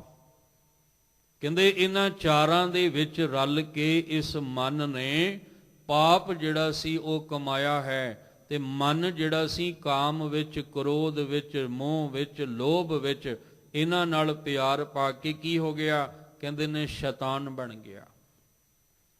ਇਹ ਸ਼ੈਤਾਨ ਬਣ, ਇਹਦੀ ਬਿਰਤੀ ਜਿਹੜੀ ਸੀ ਉਹ ਸ਼ੈਤਾਨ ਵਾਲੀ ਹੋ ਗਈ। ਅਸੁਰ ਵੈਸੇ ਕਹਿੰਦੇ ਆ ਰਾਖਸ਼, ਰਾਖਸ਼ ਬਿਰਤੀ ਵਾਲੀ। ਜਿਵੇਂ ਆਪਾਂ ਇੱਕ ਨਾਮ ਇਤਿਹਾਸ 'ਚ ਬੜੀ ਵਾਰ ਸੁਣਦੇ ਆ, ਕੌਡੇ ਦਾ ਨਾਮ, ਭਾਈ ਕੌਡਾ, ਪਰ ਉਹਦੇ ਨਾਮ ਨਾਲ ਕੀ ਲਾਉਂਦੇ ਆ? ਕੌਡਾ ਰਾਖਸ਼। ਹੁਣ ਰਾਖਸ਼ ਦਾ ਮਤਲਬ ਇਹ ਨਹੀਂ ਕਿ ਉਹਦਾ ਹੁਲੀਆ ਹੋਰ ਸੀ, ਉਹਦੀ ਸ਼ਕਲ ਸੂਰਤ ਹੋਰ ਤਰ੍ਹਾਂ ਦੀ ਸੀ। ਉਹ ਬਿਲਕੁਲ ਜਿਵੇਂ ਅਸੀਂ ਦਿਸਦੇ ਹਾਂ ਇਵੇਂ ਹੀ ਭਾਈ ਕੋਡਾ ਦਿਸਦਾ ਸੀ। ਇਸੇ ਤਰ੍ਹਾਂ ਹੀ ਸੀ। ਕੋਈ ਇਹ ਨਹੀਂ ਕਿ ਉਹਦੇ ਦੰਦ ਬੜੇ ਲੰਬੇ ਸਨ ਤੇ ਉਹਦੇ ਹੱਥਾਂ ਦੇ ਨਹੁੰ ਬੜੇ ਲੰਬੇ ਸੀ ਤੇ ਉਹਦੀ ਅੱਖਾਂ ਬੜੀਆਂ ਵੱਡੀਆਂ ਵੱਡੀਆਂ, ਨਹੀਂ। ਜਿਵੇਂ ਸਾਡੀ ਸ਼ਕਲ ਸੂਰਤ ਹੈ ਇਵੇਂ ਹੀ ਭਾਈ ਕੋਡੇ ਦੀ ਸੀ। ਪਰ ਰਾਖਸ਼ ਕੀ ਹੈ? ਰਾਖਸ਼ ਉਹਦੀ ਬਿਰਤੀ ਸੀ। ਰਾਖਸ਼ ਉਹਦੇ ਮਨ ਦੀ ਹਾਲਤ ਸੀ। ਕਿਉਂ ਸੀ? ਕਿਉਂਕਿ ਕਾਮ, ਕ੍ਰੋਧ, ਮੋਹ, ਲੋਭ ਦੇ ਵਸ ਪਿਆ ਸੀ। ਹੁਣ ਉਹ ਰਾਖਸ਼ ਬਿਰਤੀ ਹੋਣ ਕਰਕੇ ਕੀ ਹੋਇਆ? ਇਨਸਾਨ ਦਾ ਸੰਘਾਰ ਹੋ ਗਿਆ, ਇਨਸਾਨੀਅਤ ਖਤਮ ਹੋ ਗਈ। ਇਨਸਾਨ ਜਿਹੜਾ ਸੀ ਅੰਦਰ ਦਾ ਖਤਮ ਹੋ ਗਿਆ। ਰਾਖਸ਼ ਜਾਗਿਆ ਨਾ ਅੰਦਰੋਂ। ਜਦੋਂ ਅੰਦਰ ਦੇ ਰਾਖਸ਼ ਦੀ ਬਿਰਤੀ ਜਾਗੀ ਹੈ ਅੰਦਰੋਂ, ਉਦੋਂ ਇਨਸਾਨੀਅਤ ਵਾਲੀ ਬਿਰਤੀ ਖਤਮ ਹੋ ਗਈ। ਜਦੋਂ ਇਨਸਾਨੀਅਤ ਵਾਲੀ ਬਿਰਤੀ ਖਤਮ ਹੋ ਗਈ, ਇਹਨੇ ਆਪਣਾ ਵੀ ਸੰਘਾਰ ਕੀਤਾ ਔਰ ਇਹ ਅਸੁਰ ਬਣ ਕੇ ਦੂਜਿਆਂ ਦਾ ਵੀ ਸੰਘਾਰ ਕਰਦਾ ਹੈ। ਬੜੀ ਵਾਰ ਆਪ ਜੀ ਦੇ ਨਾਲ ਸਾਂਝ ਪਾਈ ਕਿ ਅੱਜ ਸ਼ਰਮਸਾਰ ਕੌਣ ਹੋ ਰਿਹਾ ਹੈ? ਇੱਕ ਇਨਸਾਨ ਹੈ ਜਿਹੜਾ ਸ਼ਰਮਸਾਰ ਹੋ ਰਿਹਾ। ਕਿਉਂ ਹੋ ਰਿਹਾ? ਸਾਰੇ ਨਾਮ ਇਨਸਾਨ ਦੇ ਉੱਤੇ ਆ ਕੇ ਕਿਉਂ ਲੱਗਦੇ ਆ? ਪਸ਼ੂ ਇਨਸਾਨ ਹੋ ਗਿਆ, ਜਾਨਵਰ ਇਨਸਾਨ ਹੋ ਗਿਆ, ਹੈਵਾਨ ਇਨਸਾਨ ਹੋ ਗਿਆ, ਸ਼ੈਤਾਨ ਇਨਸਾਨ ਹੋ ਗਿਆ। ਇਹ ਸਾਰਾ ਕੁਝ ਕਿਉਂ ਹੋ ਗਿਆ? ਕਿਉਂਕਿ ਮਹਾਰਾਜ ਕਹਿੰਦੇ ਬਿਨ ਪੂਰੇ ਗੁਰਦੇਵ ਫਿਰੇ ਸ਼ੈਤਾਨੀਆਂ। ਇਹਨੂੰ ਪੂਰਾ ਗੁਰੂ ਨਹੀਂ ਮਿਲਿਆ। ਇਸ ਮਨੁੱਖ ਨੂੰ, ਇਸ ਇਨਸਾਨ ਨੂੰ ਪੂਰਾ ਗੁਰ ਨਹੀਂ ਮਿਲਿਆ, ਪੂਰਾ ਗਿਆਨ ਨਹੀਂ ਮਿਲਿਆ। ਪੂਰਾ ਗਿਆਨ ਨਾ ਮਿਲਣ ਕਰਕੇ ਇਹ ਇਨਸਾਨ ਨਹੀਂ ਸਮਝ ਸਕਿਆ ਵੀ ਮੈਂ ਮਨੁੱਖ ਹਾਂ, ਮੈਂ ਇਨਸਾਨ ਹਾਂ। ਇਹ ਸ਼ੈਤਾਨ ਵਾਲੇ ਪਾਸੇ ਤੁਰ ਪਿਆ। ਜਦੋਂ ਕਾਮ, ਕ੍ਰੋਧ, ਲੋਭ, ਮੋਹ, ਹੰਕਾਰ ਨੇ ਵਸ ਕਰ ਲਿਆ, ਇਹਨੂੰ ਸ਼ੈਤਾਨ ਬਣਾ ਦਿੱਤਾ। ਤੇ ਸ਼ੈਤਾਨ ਕਦੇ ਕੋਈ ਚੰਗਾ ਕੰਮ ਨਹੀਂ ਕਰਦਾ। ਸ਼ੈਤਾਨ ਨੇ ਕਦੇ ਪੁੰਨ ਵਾਲੇ ਕੰਮ ਨਹੀਂ ਕਰਨੇ। ਸ਼ੈਤਾਨ ਨੇ ਹਮੇਸ਼ਾ ਪਾਪ ਵਾਲੇ ਕੰਮ ਕਰਨੇ ਆ। ਸਾਹਿਬ ਜੀ ਕਹਿੰਦੇ ਜਿਨ੍ਹਾਂ ਨੂੰ, ਜਿਹੜੇ ਮਨ ਕਰਕੇ ਕਿਰਪਨ ਹੋਏ, ਉਹਨਾਂ ਨੂੰ ਕਾਮ, ਕ੍ਰੋਧ, ਮੋਹ, ਲੋਭ ਨੇ ਵਸ ਕੀਤਾ ਤੇ ਇਹਨਾਂ ਨਾਲ ਪਿਆਰ ਪੈ ਗਿਆ। ਇਹਨਾਂ ਦੇ ਨਾਲ ਪਿਆਰ ਪੈਣ ਕਰਕੇ ਇਹਨਾਂ ਚਾਰਾਂ ਨੇ ਫਿਰ ਇਹਦੇ ਕੋਲੋਂ ਪਾਪ ਕਰਵਾਇਆ। ਮਨ ਕਰਕੇ ਹੀ ਚੰਗੇ ਕੰਮ ਹੋਣੇ ਆ, ਮਨ ਕਰਕੇ ਹੀ ਮਾੜੇ ਕੰਮ ਹੋਣੇ ਆ। ਮਨ ਦੇ ਤਲ ਤੇ ਹੀ ਅਸੀਂ ਚੰਗਾ ਬਣਨਾ, ਮਨ ਦੇ ਤਲ ਤੇ ਹੀ ਅਸੀਂ ਮਾੜਾ ਬਣਨਾ। ਕਹਿੰਦੇ ਨੇ ਫਿਰ ਇਹਨਾਂ ਚਾਰਾਂ ਨੇ ਇਹਦੇ ਕੋਲੋਂ ਅੱਗ, ਪਾਪ ਜਿਹੜਾ ਸੀ ਕਰਵਾਇਆ। ਕਹਿੰਦੇ ਜਦੋਂ ਪਾਪ ਕਰਾਇਆ, ਹੋਵਾ ਅਸੁਰ ਸੰਘਾਰ, ਇਹ ਸ਼ੈਤਾਨ ਬਣ ਗਿਆ। ਸ਼ੈਤਾਨ ਬਣ ਕੇ ਇਹਦੇ ਅੰਦਰ ਦੀ ਇਨਸਾਨੀਅਤ ਦਾ ਸੰਘਾਰ ਹੋ ਗਿਆ। ਸੰਘਾਰ ਦਾ ਅਰਥ ਹੁੰਦਾ ਨਾਸ਼ ਹੋ ਜਾਣਾ। ਅੰਦਰ ਜਿਹੜਾ ਸੀ ਕਹਿੰਦੇ ਇਹਦੀ ਮਨੁੱਖਤਾ ਦਾ ਕਤਲ ਹੋ ਗਿਆ। ਇਹਦੀ ਮਨੁੱਖਤਾ ਅੰਦਰ ਜਿਹੜੀ ਸੀ ਉਹ ਖਤਮ ਹੋ ਗਈ ਜਦੋਂ ਸ਼ੈਤਾਨ ਹੋਇਆ। ਤੇ ਇਹਨਾਂ ਨੇ ਕੀ ਕਰਾਇਆ? ਇਹਦੇ ਕੋਲੋਂ ਕਹਿੰਦੇ ਪਾਪ ਜਿਹੜੇ ਸੀ ਉਹ ਕਰਵਾਏ। ਕਿ ਇਸ ਤਰ੍ਹਾਂ ਦੇ ਪਾਪ ਕਰਵਾਏ ਅੱਜ ਸਮਾਜ ਵਿੱਚ ਵੇਖ ਹੀ ਰਹੇ ਹਾਂ ਕਿਸ ਤਰ੍ਹਾਂ ਦੇ ਪਾਪ ਸਮਾਜ ਵਿੱਚ ਹੋ ਰਹੇ ਆ। ਤੇ ਕਰ ਕੌਣ ਰਿਹਾ? ਕਾਮੀ ਕਰ ਰਿਹਾ। ਕੌਣ ਕਰ ਰਿਹਾ? ਲੋਭੀ ਕਰ ਰਿਹਾ ਹੈ। ਕੌਣ ਕਰ ਰਿਹਾ? ਕਹਿਣ ਲੱਗੇ ਜਿਹੜੇ ਮੋਹ ਵਿੱਚ ਫਸਿਆ ਹੋਇਆ, ਜਿਹੜੇ ਕਾਮ ਵਿੱਚ ਫਸਿਆ, ਲੋਭ ਵਿੱਚ ਫਸਿਆ, ਉਹ ਕਿਸ ਹੱਦ ਤੱਕ ਜਾ ਸਕਦਾ ਹੈ? ਅੱਜ ਦੀ ਇਨਸਾਨੀਅਤ ਸਾਨੂੰ ਦੱਸ ਹੀ ਰਹੀ ਹੈ।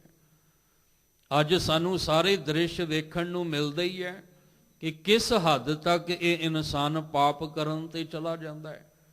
ਸਾਹਿਬ ਜੀ ਕਹਿੰਦੇ ਜਿਹੜੇ ਇਹਨਾਂ ਦੇ ਵਸ ਪੈ ਕੇ, ਇਹਨਾਂ ਦੇ ਰਾਹੀਂ ਇਨਸਾਨੀਅਤ ਦਾ ਕਤਲ ਕਰਕੇ ਔਰ ਅਸੁਰ ਰਾਖਸ਼ ਬਿਰਤੀ ਅੰਦਰ ਬਣਾ ਕੇ ਜਿਹੜੇ ਪਾਪ ਜਿਹੜੇ ਨੇ ਕਮਾਉਣ ਵਾਲੇ ਹਨ। ਪੋਥੀ ਗੀਤ ਕਵਿਤ ਕਿਛ ਕਦੇ ਨਾ ਕਰਨ ਧਰਿਆ, ਚਿਤ ਆਵੇ ਉਸ ਪਾਰ ਬ੍ਰਹਮ, ਤਾ ਨਿਮਖ ਸਿਮਰਤ ਤਰਿਆ। ਧੰਨ ਗੁਰੂ ਅਰਜਨ ਦੇਵ ਮਹਾਰਾਜ ਜੀ ਕਹਿੰਦੇ ਐਸੇ ਮਨੁੱਖ ਜਿਨ੍ਹਾਂ ਨੂੰ ਕਾਮ ਨੇ, ਕ੍ਰੋਧ ਨੇ, ਮੋਹ ਨੇ, ਲੋਭ ਨੇ ਆਪਣੇ ਵਸ ਕੀਤਾ ਹੋਵੇ, ਜਿਨ੍ਹਾਂ ਦੇ ਮਨ ਨੂੰ ਆਪਣੇ ਵਸ ਕੀਤਾ ਔਰ ਇਹਨਾਂ ਦੀ ਇਨਸਾਨੀਅਤ ਦਾ ਕਤਲ ਕਰਕੇ ਇਹਨਾਂ ਨੂੰ ਸ਼ੈਤਾਨ ਬਣਾ ਕੇ ਇਹਨਾਂ ਤੋਂ ਪਾਪ ਕਰਵਾਏ। ਔਰ ਉਹ ਲੋਕ ਜਿਨ੍ਹਾਂ ਨੇ ਪੋਥੀ ਗੀਤ ਕਵਿਤ ਕਿਛ ਕਦੇ ਨਾ ਕਰਨ ਧਰਿਆ। ਕਦੇ ਧਾਰਮਿਕ ਜਿਹੜੇ ਨੇ ਇਹ ਗ੍ਰੰਥ ਜਾਂ ਧਾਰਮਿਕ ਜਿਹੜੇ ਨੇ ਉਹ ਗੀਤ ਤੇ ਧਾਰਮਿਕ ਤਲ ਤੇ ਜੋੜਨ ਵਾਲੀਆਂ ਕਵਿਤਾਵਾਂ ਉਹ ਜਿਹੜੇ ਨੇ, ਕਿਉਂਕਿ ਦੋ ਪ੍ਰਕਾਰ ਦੇ ਗੀਤ ਨੇ ਨਾ ਸੰਸਾਰ ਦੇ ਵਿੱਚ।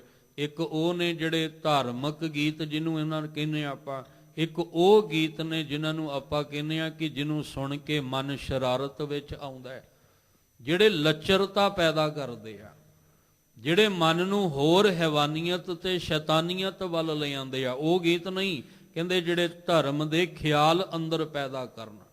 ਉਹ ਗੀਤ ਜਿਹਨੂੰ ਸੁਣ ਕੇ ਧਰਮ ਦੇ ਖਿਆਲ ਅੰਦਰ ਪੈਦਾ ਹੋਵਣ। ਕਦੇ ਇਹਨੇ ਕੋਈ ਧਰਮ ਦੀ ਪੋਥੀ ਨਹੀਂ ਪੜ੍ਹੀ, ਕਦੇ ਸੁਣੀ, ਕਦੇ ਧਾਰਮਿਕ ਗੀਤ ਜਾਂ ਧਾਰਮਿਕ ਕਵਿਤਾਵਾਂ। ਦੇਖੋ ਆਪਾਂ ਗੁਰੂ ਦਰਬਾਰ ਵਿੱਚ ਕਈ ਐਸੇ ਕਵੀ ਨੇ ਜਿਨ੍ਹਾਂ ਦੀਆਂ ਕਵਿਤਾਵਾਂ ਪੜ੍ਹ ਜਾਂ ਬਕਾਇਦਾ ਕਵੀ ਦਰਬਾਰ ਲੱਗਦੇ ਨੇ। ਗੁਰੂ ਗੋਬਿੰਦ ਸਿੰਘ ਮਹਾਰਾਜ ਸੱਚੇ ਪਾਤਸ਼ਾਹ ਜੀ ਬਕਾਇਦਾ 52 ਕਵੀਆਂ ਦਾ ਦਰਬਾਰ ਸਜਾਉਂਦੇ ਆ। ਬਕਾਇਦਾ ਉਹਨਾਂ ਕੋਲੋਂ ਕਵਿਤਾ ਜਿਹੜੀ ਆ ਉਹ ਉੱਚਾ ਲਿਖਦੇ ਨੇ, ਬਣਾਉਂਦੇ ਨੇ। ਉਹਨਾਂ ਕੋਲੋਂ ਕਵਿਤਾਵਾਂ ਸੁਣ ਕੇ ਉਹਨਾਂ ਨੂੰ ਮਾਨ ਸਨਮਾਨ ਵੀ ਦਿੰਦੇ ਆ। ਉਹ ਕਵਿਤਾਵਾਂ ਜਿਨ੍ਹਾਂ ਦੇ ਵਿੱਚ ਸਾਡੀ ਸੁਰਤ ਨਿਰੰਕਾਰ ਵਾਲੇ ਪਾਸੇ ਜਾਏ। ਉਹ ਕਵਿਤਾਵਾਂ ਜਿਨ੍ਹਾਂ ਨੂੰ ਸੁਣ ਕੇ ਸਾਨੂੰ ਮਨੁੱਖਤਾ ਦਾ ਗੁਣ ਸਮਝ ਵਿੱਚ ਆਵੇ। ਕਹਿੰਦੇ ਜਿਹੜੇ ਕਾਮ ਕ੍ਰੋਧ ਮੋਹ ਲੋਭ ਦੇ ਵਸ ਪਏ ਪਾਪ ਕਮਾਉਣ ਵਾਲੇ ਸਨ, ਉਹਨਾਂ ਨੇ ਕਦੇ ਕੋਈ ਧਾਰਮਿਕ ਗੀਤ, ਧਾਰਮਿਕ ਕਵਿਤਾ, ਕਦੇ ਧਾਰਮਿਕ ਪੋਥੀ ਜਿਹੜੀ ਹੈ ਨਾ ਕਰਨ ਧਰਿਆ। ਕਰਨ ਕਹਿੰਦੇ ਆ ਸੁਣਨ ਵਾਲੇ ਕੰਨ। ਕਦੇ ਵੀ ਉਹਨਾਂ ਨੇ ਧਿਆਨ ਲਾ ਕੇ ਸੁਣਿਆ ਨਾ ਹੋਵੇ, ਕਦੇ ਵੀ ਜ਼ਿੰਦਗੀ ਵਿੱਚ ਸੁਣਿਆ ਨਾ ਹੋਵੇ। ਇਸ ਹਾਲਾਤ ਵਿੱਚ ਚਿੱਤ ਆਵੈ ਉਸ ਪਾਰ ਬ੍ਰਹਮ। ਤੇ ਜੇ ਉਹਨੂੰ ਕਿਤੇ ਪਾਰ ਬ੍ਰਹਮ ਚੇਤੇ ਆ ਜਾਵੇ, ਜੇ ਕਿਤੇ ਉਹਨੂੰ ਨਿਰੰਕਾਰ ਵਾਹਿਗੁਰੂ ਜੀ ਚੇਤੇ ਆ ਜਾਵਣ, ਤਾਂ ਨਿਮਖ ਸਿਮਰਤ ਤਰਿਆ। ਨਿਮਖ ਅੱਖ ਝਮਕਦੇ ਸਮੇਂ ਵਿੱਚ ਜਿਹਨੇ ਸਾਰੀ ਜ਼ਿੰਦਗੀ ਪਾਪ ਕਮਾਏ ਆ, ਸਾਰੀ ਜ਼ਿੰਦਗੀ ਇਨਸਾਨੀਅਤ ਵਾਲਾ ਗੁਣ ਅੰਦਰ ਨਾ ਰੱਖ ਕੇ ਹੈਵਾਨੀਅਤ ਤੇ ਸ਼ੈਤਾਨੀਅਤ ਵਾਲੇ ਪਾਸੇ ਤੁਰਦਾ ਰਿਹਾ, ਜੇ ਕਿਸੇ ਮੋੜ ਤੇ ਆ ਕੇ ਉਹਨੂੰ ਕਿਤੇ ਪਰਮੇਸ਼ਵਰ ਚੇਤੇ ਆ ਜਾਏ ਤਾਂ ਕਹਿੰਦੇ ਉਹਦਾ ਨਿਮਖ ਜਿੰਨਾ ਵੀ ਚੇਤੇ ਕੀਤਾ ਹੋਇਆ ਪਰਮੇਸ਼ਵਰ ਦਾ ਨਾਮ, ਉਹਨੂੰ ਇਸ ਭਵਜਲ ਵਿੱਚੋਂ ਦੀ ਤਾਰ ਸਕਦਾ ਹੈ। ਸਿਮਰਤ ਦਾ ਅਰਥ ਹੁੰਦਾ ਚੇਤਾ। ਉਹਦੇ ਨਾਮ ਦਾ ਸਿਮਰਨ ਜੇ ਪਲ ਲਈ ਵੀ ਕੀਤਾ ਜਾਵੇ ਤਾਂ। ਅਸੀਂ ਰੋਜ਼-ਰੋਜ਼ ਨਿਤਨੇਮ ਕਿਉਂ ਕਰਨਾ ਹੈ? ਇਸ ਲਈ ਕਰਨਾ ਹੈ ਕਿ ਇੱਕ ਦਿਨ ਸਾਡਾ ਮਨ ਜੁੜ ਜਾਏ। ਮਨ ਨਹੀਂ ਨਾ ਜੁੜਦਾ। ਅਸੀਂ ਰੋਜ਼-ਰੋਜ਼ ਰਿਪੀਟ ਕਿਉਂ ਕਰਨਾ ਹੈ? ਬਾਣੀ ਤਾਂ ਉਹੀ ਪੜ੍ਹਦੇ ਹਾਂ ਰੋਜ਼, ਸਵੇਰੇ ਸ਼ਾਮ ਤੇ ਨਿਤਨੇਮ ਦੀਆਂ ਬਾਣੀਆਂ ਤੇ ਉਹੀ ਨੇ ਜਿਹੜੀਆਂ ਰੋਜ਼ ਰਿਪੀਟ ਕਰਦੇ ਹਾਂ। ਕਿਉਂ ਕਰਦੇ ਹਾਂ? ਤਾਂ ਕਿ ਇੱਕ ਦਿਨ ਸਾਡਾ ਮਨ ਜੁੜ ਜਾਏ। ਤੇ ਜਿਸ ਦਿਨ ਮਨ ਜੁੜ ਜਾਏਗਾ ਉਸ ਦਿਨ ਸਾਡਾ ਨਿਤਨੇਮ ਕੀਤਾ ਸਫਲ ਹੈ। ਜਿਸ ਦਿਨ ਸਾਡਾ ਮਨ ਜੁੜ ਗਿਆ, ਹੁਣ ਮਨ ਨੂੰ ਜੁੜਨ ਨੂੰ 5 ਸਾਲ ਲੱਗ ਜਾਣ, 10 ਸਾਲ ਲੱਗ ਜਾਣ, 20 ਲੱਗ ਜਾਣ, 30 ਲੱਗ ਜਾਣ, ਭਾਵੇਂ ਸਾਰੀ ਜ਼ਿੰਦਗੀ ਲੱਗ ਜਾਏ, ਪਰ ਜਿਸ ਦਿਨ ਮਨ ਜੁੜ ਗਿਆ, ਕਨੈਕਸ਼ਨ ਜੁੜ ਗਿਆ। ਲਾਈਟ ਤੇ ਉਦੋਂ ਹੀ ਜਗਣੀ ਹੈ ਨਾ ਜਦੋਂ ਕਨੈਕਸ਼ਨ ਜੁੜਨਾ ਹੈ। ਜਿੰਨਾ ਚਿਰ ਕਨੈਕਸ਼ਨ ਨਹੀਂ ਜੁੜਨਾ ਉਹਨਾਂ ਚਿਰ ਲਾਈਟ ਨਹੀਂ ਆਉਣੀ, ਉਹਨਾਂ ਚਿਰ ਆ ਬੱਲਬ ਟਿਊਬ ਜਗਣੀ ਕੋਈ ਨਹੀਂ। ਇਸ ਲਈ ਰੋਜ਼-ਰੋਜ਼ ਨਿਤਨੇਮ ਇਸ ਵਾਸਤੇ ਹੈ ਕਿ ਇੱਕ ਦਿਨ ਮਨ ਜੁੜ ਜਾਏ। ਤੇ ਜਿਸ ਦਿਨ ਮਨ ਜੁੜ ਗਿਆ ਉਸ ਦਿਨ ਹੀ ਸਾਨੂੰ ਸਮਝ ਆ ਜਾਏਗੀ ਕਿ ਮੈਂ ਇਨਸਾਨ ਹਾਂ, ਮੈਂ ਮਨੁੱਖ ਹਾਂ, ਮੈਂ ਇਨਸਾਨੀਅਤ ਵਾਲਾ ਗੁਣ ਲੈ ਕੇ ਆਇਆ ਤੇ ਨਿਰੰਕਾਰ ਤੱਕ ਪਹੁੰਚਣਾ ਹੈ। ਰੋਜ਼-ਰੋਜ਼ ਅਸੀਂ ਵਾਹਿਗੁਰੂ ਜੀ ਦਾ ਜਾਪ ਕਿਉਂ ਕਰਦੇ ਹਾਂ? ਕਈ ਕਹਿੰਦੇ ਜੀ ਬਾਰ-ਬਾਰ ਹੀ ਰਟਨ ਇੱਕੋ ਹੀ ਰਟਿਆ ਹੋਇਆ। ਨਹੀਂ, ਇਹ ਰਟਨ ਤਾਂ ਰਟਿਆ ਵੀ ਇੱਕ ਦਿਨ ਮਨ ਵਾਹਿਗੁਰੂ ਬੋਲੇ। ਬੋਲਣਾ ਤੇ ਮਨ ਨੇ ਹੈ, ਮਨ ਬੋਲਦਾ ਕੋਈ ਨਹੀਂ ਪਿਆ। ਸੁਣਨਾ ਮਨ ਨੇ ਹੈ, ਮਨ ਸੁਣਦਾ ਕੋਈ ਨਹੀਂ ਪਿਆ। ਇਸ ਲਈ ਸਭ ਕਹਿੰਦੇ ਜਿਸ ਦਿਨ ਤੂੰ ਸਾਰੀ ਜ਼ਿੰਦਗੀ ਨਾ ਸੁਣਿਆ ਹੋਵੇ, ਪਰ ਜਿਸ ਦਿਨ ਇੱਕ ਪਲ ਤੇਰਾ ਮਨ ਅੰਦਰ ਉਹਨੂੰ ਚੇਤੇ ਕਰ ਲਵੇ ਤਾਂ ਸੱਚ ਜਾਣੀ ਨਿਮਖ ਵਿੱਚ ਤੇਰਾ ਨਿਸਤਾਰਾ ਹੋ ਜਾਏਗਾ। ਅਜਾਮਲ ਨੇ ਸਾਰੀ ਜ਼ਿੰਦਗੀ ਪਾਪ ਹੀ ਕਮਾਏ ਆ। ਗਣਕਾਂ ਨੇ ਸਾਰੀ ਜ਼ਿੰਦਗੀ ਪਾਪ ਹੀ ਕਮਾਇਆ। ਪਰ ਹਰ ਕੋ ਨਾਮ ਸਦਾ ਸੁਖਦਾਈ। ਜਾਂ ਕੋ ਸਿਮਰ ਅਜਾਮਲ ਉਦਰਿਓ ਗਣਕਾ ਹੂੰ ਗਤ ਪਾਈ। ਜਦੋਂ ਸਮਝ ਆ ਗਈ ਤੇ ਨਿਰੰਕਾਰ ਨਾਲ ਅੰਦਰ ਦੀ ਤਾਰ ਜੁੜ ਗਈ ਤੇ ਸਾਰੇ ਪਾਪ ਹੀ ਧੋਤੇ ਗਏ। ਪਾਪ ਕਮਾਉਂਦਿਆਂ ਜ਼ਿੰਦਗੀ ਲੰਘ ਗਈ ਤੇ ਪਾਪ ਧੋਂਦਿਆਂ ਅਗਲੀ ਜ਼ਿੰਦਗੀ ਨਹੀਂ ਚਾਹੀਦੀ। ਪਾਪ ਪਲ ਵਿੱਚ ਹੀ ਧੋਤੇ ਜਾਣੇ ਆ। ਬਸ ਸਾਹਿਬ ਕਹਿੰਦੇ ਉਹਨੂੰ ਚੇਤੇ ਕਰ। ਜਿਸ ਦਿਨ ਚਿੱਤ ਵਿੱਚੋਂ ਉਹਨੂੰ ਚੇਤੇ ਕਰ ਲਏਗਾ, ਤੈਨੂੰ ਚਿੱਤ ਕਰਕੇ ਉਹ ਚੇਤੇ ਆ ਜਾਏਗਾ, ਤਾਂ ਨਿਮਖ ਵਿੱਚ ਪਲ ਵਿੱਚ ਹੀ ਸਾਰੇ ਪਾਪ ਜਿਹੜੇ ਆ ਉਹ ਤੇਰੇ ਪਾਪ ਦੀ ਮਲ ਧੁੱਪ ਜਾਏਗੀ। ਕਾਮ ਕ੍ਰੋਧ ਮੋਹ ਲੋਭ ਤੋਂ ਛੁਟਕਾਰਾ ਹੋ ਜਾਏਗਾ ਔਰ ਇਸ ਭਵਜਲ ਵਿੱਚੋਂ ਤੇਰਾ ਨਿਸਤਾਰਾ ਜਿਹੜਾ ਉਹ ਹੋ ਜਾਵੇਗਾ। ਸਾਸਤ ਸਿਮਰਤ ਬੇਦ ਚਾਰ ਮੁਖਾਗਰ ਵਿਚਰੇ। ਤਪੇ ਤਪੀਸਰ ਜੋਗੀਆ ਤੀਰਥ ਗਵਨ ਕਰੇ। ਅਗਲੇ ਪਾਵਨ ਬਚਨਾਂ ਨੂੰ ਹੁਣ ਥੋੜਾ ਧਿਆਨ ਨਾਲ ਸਮਝਣਾ ਪੈਣਾ ਹੈ। ਪਹਿਲੇ ਗੁਰੂ ਸਾਹਿਬ ਮਹਾਰਾਜ ਜੀ ਨੇ 4 ਪਦੀਆਂ ਦੇ ਵਿੱਚ ਵਿਚਾਰ ਉਹਨਾਂ ਦੀ ਕੀਤੀ ਹੈ ਜਿਨ੍ਹਾਂ ਦੇ ਕੋਲ ਅੱਤ ਦੀ ਮੁਸ਼ਕਲ ਸੀ, ਦੁੱਖ ਦੀ ਘੜੀ ਸੀ, ਚਿੰਤਾ ਦਾ ਰੋਗ ਸੀ, ਜਿਹੜੇ ਦੁਬਲੇ ਸੀ, ਨੰਗ ਭੁੱਖ ਦੀ ਪੀੜ ਸੀ, ਦਮੜਾ ਉਹਨਾਂ ਦੇ ਪੱਲੇ ਨਹੀਂ ਸੀ, ਆਪਣੇ ਵੀ ਸਾਥ ਛੱਡ ਕੇ ਬੇਗਾਨੇ ਹੋ ਗਏ ਸਨ, ਕਿਸੇ ਦਾ ਸਹਾਰਾ ਨਹੀਂ ਸੀ, ਵਿਕਾਰ ਉਹਨਾਂ ਦੇ ਪੱਲੇ ਸਨ, ਪਾਪ ਕਮਾਉਂਦੇ ਸਨ। ਜੇ ਐਸੇ ਐਸੇ ਪ੍ਰਾਣੀਆਂ ਨੂੰ ਪਰਮੇਸ਼ਵਰ ਦਾ ਨਾਮ ਚੇਤੇ ਆਇਆ ਤੇ ਉਹਨਾਂ ਦੇ ਭੁੱਖ ਨੰਗ ਦੀ ਪੀੜ ਵੀ ਮੁੱਕ ਗਈ, ਉਹਨਾਂ ਦੇ ਅੰਦਰ ਜਿਹੜੀ ਕਮਜ਼ੋਰੀ ਸੀ ਉਹ ਵੀ ਕਹਿੰਦੇ ਦੂਰ ਹੋ ਗਈ। ਨਿਤਾਣੀਆਂ ਨੂੰ ਤਾਣ ਵੀ ਮਿਲ ਗਿਆ, ਨਿਮਾਣਿਆਂ ਨੂੰ ਮਾਣ ਵੀ ਮਿਲ ਗਿਆ, ਨਿਗੱਤਿਆਂ ਦੀ ਗੱਤ ਵੀ ਹੋ ਗਈ, ਨਿਪੱਤਿਆਂ ਨੂੰ ਪੱਤ ਵੀ ਮਿਲ ਗਈ। ਜਿਨ੍ਹਾਂ ਨੂੰ ਚੇਤੇ ਆ ਗਿਆ ਉਸ ਔਖੀ ਘੜੀ ਵਿੱਚ, ਮੁਸੀਬਤ ਦੀ ਘੜੀ ਵਿੱਚ, ਮੁਸ਼ਕਲ ਦੀ ਘੜੀ ਵਿੱਚ ਉਹਨਾਂ ਨੂੰ ਇਹ ਫਲ ਮਿਲ ਗਿਆ। ਹੁਣ ਅਗਲਾ 5ਵਾਂ ਪਦਾ ਜਿਹੜਾ ਹੈ, ਸਤਿਗੁਰੂ ਜੀ ਕਹਿੰਦੇ ਧਾਰਮਿਕ ਤਲ ਤੇ ਬਾਹਰੋਂ ਭਾਵੇਂ ਜੁੜਿਆ ਹੋਵੇ ਤੇ ਜੇ ਅੰਦਰ ਪਰਮੇਸ਼ਵਰ ਦੀ ਯਾਦ ਨਹੀਂ ਨਾ ਵਸੀ ਤੇ ਫਿਰ ਇਹ ਜੀਵਨ ਲੇਖੇ ਨਹੀਂ ਲੱਗਣਾ। ਪਹਿਲੇ 4 ਪਦਿਆਂ ਦੀ ਵਿਚਾਰ ਉਹਨਾਂ ਦੇ ਪਰਥਾਏ ਸੀ ਕਿ ਜਿਨ੍ਹਾਂ ਨੂੰ ਅਖੀਰ ਦੇ ਸਮੇਂ ਪਰਮੇਸ਼ਵਰ ਚੇਤੇ ਆਇਆ ਤੇ ਉਹਨਾਂ ਦੀ ਹਰ ਔਖੀ ਘੜੀ, ਮੁਸ਼ਕਲ ਦੀ ਘੜੀ ਤੋਂ ਛੁਟਕਾਰਾ ਹੋ ਗਿਆ। ਹੁਣ 5ਵੇਂ ਪਦੇ ਵਿੱਚ ਮਹਾਰਾਜ ਨੇ ਤਬਦੀਲੀ ਲਿਆਂਦੀ ਹੈ। ਸਤਿਗੁਰੂ ਮਹਾਰਾਜ ਜੀ ਕਹਿੰਦੇ ਆ, ਸ਼ਾਸਤ ਸਿਮਰਤ ਭੇਦ ਚਾਰ ਮੁਖਾਗਰ ਵਿਚਰੇ। ਸਾਹਿਬ ਜੀ ਕਹਿੰਦੇ ਨੇ 6 ਸ਼ਾਸਤਰ, 27 ਸਿਮਰਤੀਆਂ, 4 ਵੇਦ, ਮੁਖਾਗਰ ਮੁਖ ਤੋਂ ਉਚਾਰਨ ਕਰਨ ਵਾਲਾ ਹੋਵੇ, ਜਿਹਨੇ ਕੰਠ ਕੀਤਾ ਹੋਵੇ। 4 ਕਹਿੰਦੇ ਨੇ ਵੇਦ ਕੰਠ ਕਰ ਲਏ ਹੋਣ, ਸਿਮਰਤੀਆਂ ਕੰਠ ਕਰ ਲਈਆਂ ਹੋਣ, ਸ਼ਾਸਤਰ ਜਿਹੜੇ ਆ ਇਹ ਕੰਠ ਕਰ ਲਏ ਹੋਣ ਔਰ ਇਹਨਾਂ ਨੂੰ ਕੰਠ ਕਰਕੇ ਇਹਨਾਂ ਨੂੰ ਆਪਣੇ ਮੁਖ ਤੋਂ ਜ਼ੁਬਾਨੀ ਉਚਾਰਦਾ ਵੀ ਹੋਵੇ। ਇੰਨੀ ਇਹਨੇ ਮਿਹਨਤ ਜਿਹੜੀ ਆ ਉਹ ਕੀਤੀ ਹੋਵੇ। ਤਾਂ ਧੰਨ ਗੁਰੂ ਅਰਜਨ ਦੇਵ ਮਹਾਰਾਜ ਸੱਚੇ ਪਾਤਸ਼ਾਹ ਕਹਿੰਦੇ ਇਸ ਤੋਂ ਇਲਾਵਾ ਤਪੇ ਤਪੀਸਰ ਜੋਗੀਆਂ ਤੀਰਥ ਗਵਨ ਕਰੇ। ਕੋਈ ਬਹੁਤ ਵੱਡਾ ਤਪੀਸਰ ਹੋਵੇ, ਜਿਹਨੇ ਤਪ ਬਹੁਤ ਵੱਡਾ ਕੀਤਾ ਹੋਵੇ, ਤਨ ਨੂੰ ਤਪਾ ਤਪਾ ਕੇ। ਜੋਗੀਆਂ, ਕੋਈ ਜੋਗੀ ਹੋ ਗਿਆ ਹੋਵੇ। ਆ ਇਤਿਹਾਸ ਜੋਗੀਆਂ ਦਾ ਚੱਲ ਹੀ ਰਿਹਾ।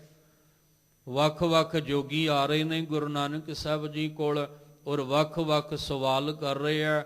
ਗੁਰੂ ਨਾਨਕ ਸਾਹਿਬ ਜੀ ਬਾਖੂਬੀ ਇਹਨਾਂ ਨੂੰ ਜਵਾਬ ਦੇ ਕੇ ਇਹਨਾਂ ਦੇ ਮਨ ਦੀ ਤਸੱਲੀ ਕਰਵਾ ਕੇ ਕਹਿੰਦੇ ਆ, ਕਹਿਣ ਲੱਗੇ ਤੁਸੀਂ ਹਜੇ ਜੋਗੀ ਬਣਨ ਦੇ ਲਾਇਕ ਨਹੀਂ ਹੋ। ਤੇ ਰਾਤ ਜਿਹੜਾ ਇਤਿਹਾਸ ਚੱਲਿਆ, ਮੰਗਲਨਾਥ, ਜਿਨ੍ਹਾਂ ਨੇ ਸੁਣਿਆ ਉਹਨਾਂ ਨੂੰ ਪਤਾ ਹੈ, ਗੋਰਖਨਾਥ ਮੰਗਲਨਾਥ ਨੂੰ ਕਹਿੰਦਾ ਵੀ ਹੁਣ ਤੇਰੀ ਵਾਰੀ ਹੈ, ਤੂੰ ਜਾ। ਇਹ ਜਿੰਨੇ ਵੀ ਮੈਂ ਭੇਜੇ ਨੇ ਇਹ ਸਾਰੇ ਜਾਂਦੇ ਤਾਂ ਮੇਰੇ ਗੁਣ ਗਾ ਕੇ ਆ, ਪਰ ਜਦੋਂ ਆਉਂਦੇ ਨੇ ਤੇ ਆ ਕੇ ਨਾਨਕ ਜੀ ਦੇ ਗੁਣ ਗਾਉਣ ਲੱਗ ਜਾਂਦੇ ਆ। ਮੰਗਲਨਾਥ ਹੁਣ ਤੂੰ ਜਾ। ਤੇ ਮੰਗਲਨਾਥ ਹੱਥ ਜੋੜ ਕੇ ਕਹਿੰਦਾ, ਕਹਿਣ ਲੱਗਾ ਗੋਰਖਨਾਥ ਜੀ ਗੁੱਸਾ ਨਾ ਕਰਿਓ, ਗੁਰੂ ਮੇਰੇ ਤੁਸੀਂ ਹੀ ਹੋ, ਪਰ ਮੈਨੂੰ ਸਮਝ ਆ ਗਈ ਹੈ ਕਿ ਨਾਨਕ ਜੀ ਤੋਂ ਵੱਡਾ ਜੋਗੀ ਕੋਈ ਨਹੀਂ ਹੈ। ਉਹ ਜੋਗੀਆਂ ਦਾ ਵੀ ਜੋਗੀ ਹੈ। ਉਸ ਤੋਂ ਵੱਡਾ ਜੋਗੀ ਹੋਰ ਕੋਈ ਨਹੀਂ ਹੈ। ਉਹ ਸਾਡੇ ਨਾਲੋਂ ਵੱਧ ਗਿਆਨ ਉਹਨਾਂ ਕੋਲ ਹੈ। ਤੁਹਾਨੂੰ ਸਮਝ ਲੈਣਾ ਚਾਹੀਦਾ ਹੈ। ਆ ਕਿੰਨੇ ਜੋਗੀ ਗਏ, ਭਰਥਰੀ ਗਿਆ, ਗੋਪੀਨਾਥ ਗਿਆ, ਭੰਗਰਨਾਥ ਗਿਆ, ਇਹ ਜਿੰਨੇ ਵੀ ਗਏ ਨੇ ਸਾਰੇ ਆ ਕੇ ਕਿਉਂ ਨਾਨਕ ਜੀ ਦੇ ਗੁਣ ਗਾਉਂਦੇ ਆ? ਕਿਉਂਕਿ ਧੰਨ ਨਾਨਕ ਤੇਰੀ ਵੱਡੀ ਕਮਾਈ।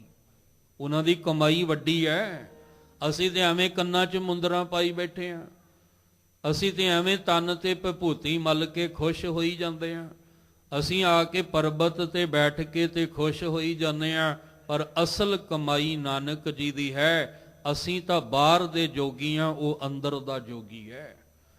ਉਹਨਾਂ ਅੰਦਰ ਦੇ ਜੋਗ ਨੂੰ ਕਮਾਇਆ, ਅਸੀਂ ਬਾਹਰ ਦਾ ਜੋਗ। ਇਹ ਤਾਂ ਗੁਰੂ ਨਾਨਕ ਸਾਹਿਬ ਨੇ ਵੀ ਕਲੀਅਰ ਕੀਤਾ ਹੈ ਕਿ ਜੋਗ ਅੰਦਰ ਦਾ ਕਮਾਇਆ ਜਾਣਾ, ਬਾਹਰ ਦਾ ਨਹੀਂ। ਜੇ ਬਾਹਰ ਹੈ ਤੇ ਵਿਖਾਵਾ ਹੈ, ਸਿਰਫ ਇਹ ਕੇਵਲ ਦਿਖਾਵਾ ਹੈ ਬਾਹਰ ਦਾ।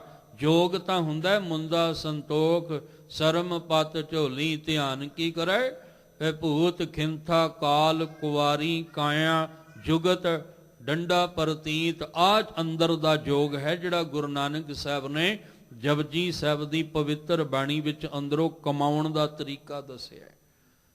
ਇਸ ਲਈ ਮਹਾਰਾਜ ਜੀ ਨੇ ਆਖਿਆ, ਕਹਿੰਦੇ ਕੋਈ ਇੰਨਾ ਵੱਡਾ ਹੋ ਜਾਏ ਕਿ ਆਪਣੇ ਮੁਖ ਤੋਂ ਇਹ ਧਾਰਮਿਕ ਗ੍ਰੰਥ ਜਿਹੜੇ ਨੇ ਇਹ ਚੇਤੇ ਕਰਕੇ ਮੁਖ ਆਗਰ ਵਿਚਰੇ, ਮੁਖ ਤੋਂ ਉਚਾਰਨ ਕਰਦਾ ਫਿਰੇ। ਕੋਈ ਬਹੁਤ ਵੱਡਾ ਤਪ ਕਰਨ ਵਾਲਾ ਤਪੀਸਰ ਹੋਵੇ, ਕੋਈ ਬਹੁਤ ਵੱਡਾ ਜੋਗ ਸਾਧਨਾਵਾਂ ਕਰਨ ਵਾਲਾ ਜੋਗੀ ਹੋਵੇ, ਤੀਰਥ ਗਵਨ ਕਰੇ ਤੇ ਤੀਰਥਾਂ ਦਾ ਗਵਨ ਕਰਨ ਵਾਲਾ ਕੋਈ ਬਹੁਤ ਵੱਡਾ ਜਿਹੜਾ ਉਹ ਤੀਰਥੀ ਵੀ ਹੋ ਜਾਵੇ।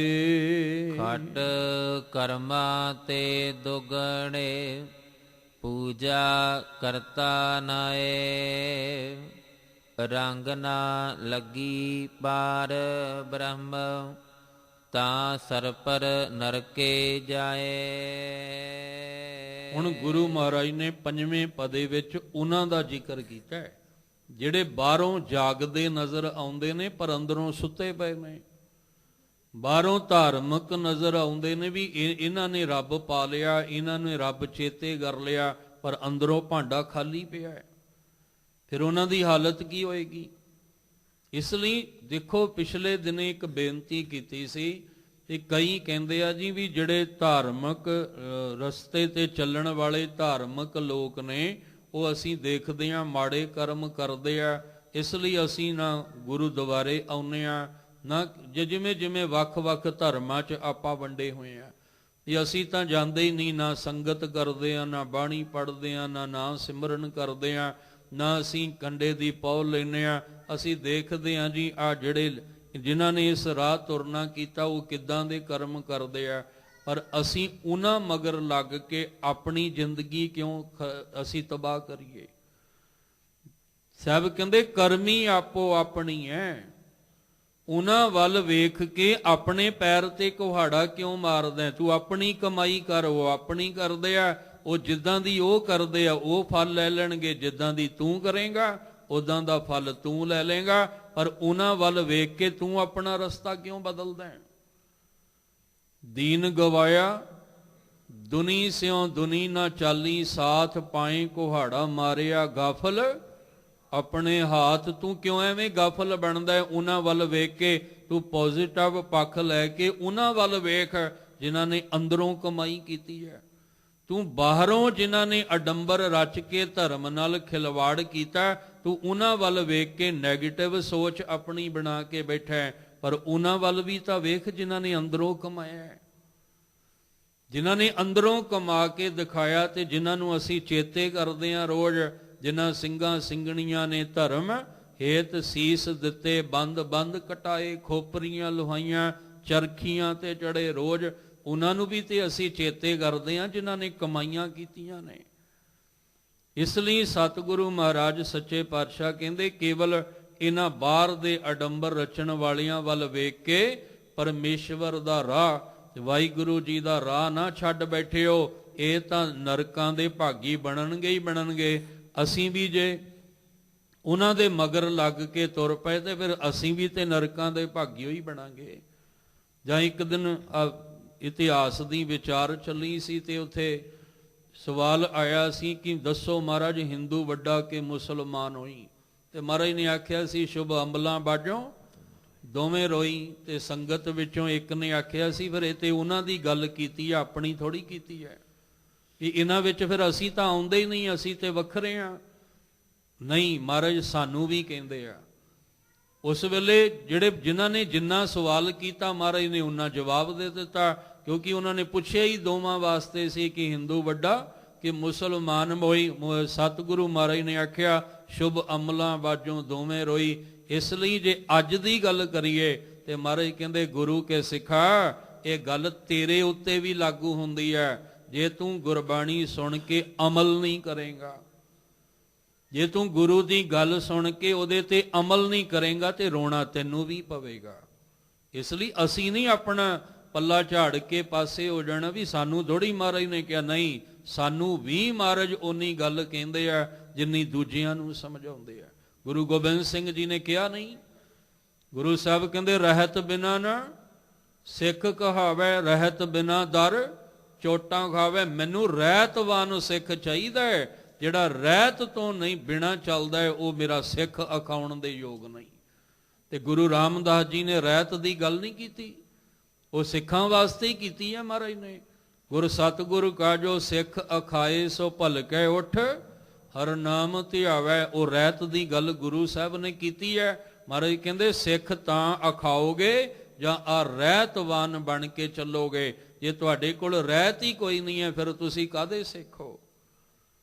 ਸਾਹਿਬ ਕਹਿੰਦੇ ਉਹਨਾਂ ਦਾ ਸਿੱਖਾਂ ਦਾ ਆਇਆ ਪ੍ਰਵਾਨ ਹੈ ਜਿਹੜੇ ਗੁਰੂ ਦੇ ਭਾਣੇ ਵਿੱਚ ਚੱਲਦੇ ਆ। ਜਿਹੜੇ ਉਹਦੇ ਭਾਣੇ 'ਚ ਨਹੀਂ ਚੱਲਦੇ ਮਹਾਰਾਜ ਕਹਿੰਦੇ ਰੋਣਾ ਤੇ ਉਹਨਾਂ ਨੂੰ ਵੀ ਪਏਗਾ। ਸਾਡੀ ਵੀ ਵਿੱਚ ਗੱਲ ਕੀਤੀ ਹੈ, ਇਹ ਨਹੀਂ ਜਿਵੇਂ ਇੱਕ ਨੇ ਖੰਡੇ ਦੀ ਪੌਲ ਲਈ ਤੇ ਖੰਡੇ ਦੀ ਪੌਲ ਲੈ ਕੇ ਉਹਨੇ ਆਖਿਆ ਮੈਨੂੰ ਹੁਣ ਨਿਤਨੇਮ ਨਹੀਂ ਕਰਨਾ ਪਏਗਾ, ਮੈਂ ਹੁਣ ਖੰਡੇ ਦੀ ਪੌਲ ਪੰਜਾਂ ਪਿਆਰਿਆਂ ਤੋਂ ਲੈ ਲਈ ਆ, ਮੈਨੂੰ ਹੁਣ ਗੁਰਦੁਆਰੇ ਨਹੀਂ ਆਉਣਾ ਪਏਗਾ, ਮੈਨੂੰ ਹੁਣ ਸੰਗਤ ਨਹੀਂ ਕਰਨੀ ਪਏਗੀ, ਮੈਨੂੰ ਹੁਣ ਸੇਵਾ ਨਹੀਂ ਕਰਨੀ ਪਏਗੀ, ਕਿਉਂਕਿ ਮੈਂ ਮੋਹਰ ਲਵਾ ਲਈ ਪੰਜਾਂ ਪਿਆਰਿਆਂ ਤੋਂ। ਆ ਖੰਡੇ ਦੀ ਪੌਲ ਲੈ ਕੇ 5 ਕਕਾਰ ਸਜਾ ਲੈ। ਨਹੀਂ, ਮਹਾਰਾਜ ਕਹਿੰਦੇ ਆ ਤਾਂ ਵਰਦੀ ਦਿੱਤੀ ਹੈ ਵੀ ਤੂੰ ਆਪਣੀ ਡਿਊਟੀ ਸਮਝਣੀ ਹੈ ਅੱਜ ਤੋਂ, ਵੀ ਮੈਂ ਆਪਣੀ ਡਿਊਟੀ ਸਮੇਂ ਸਿਰ ਦੇਣੀ ਹੋਈ ਦੇਣੀ ਹੈ।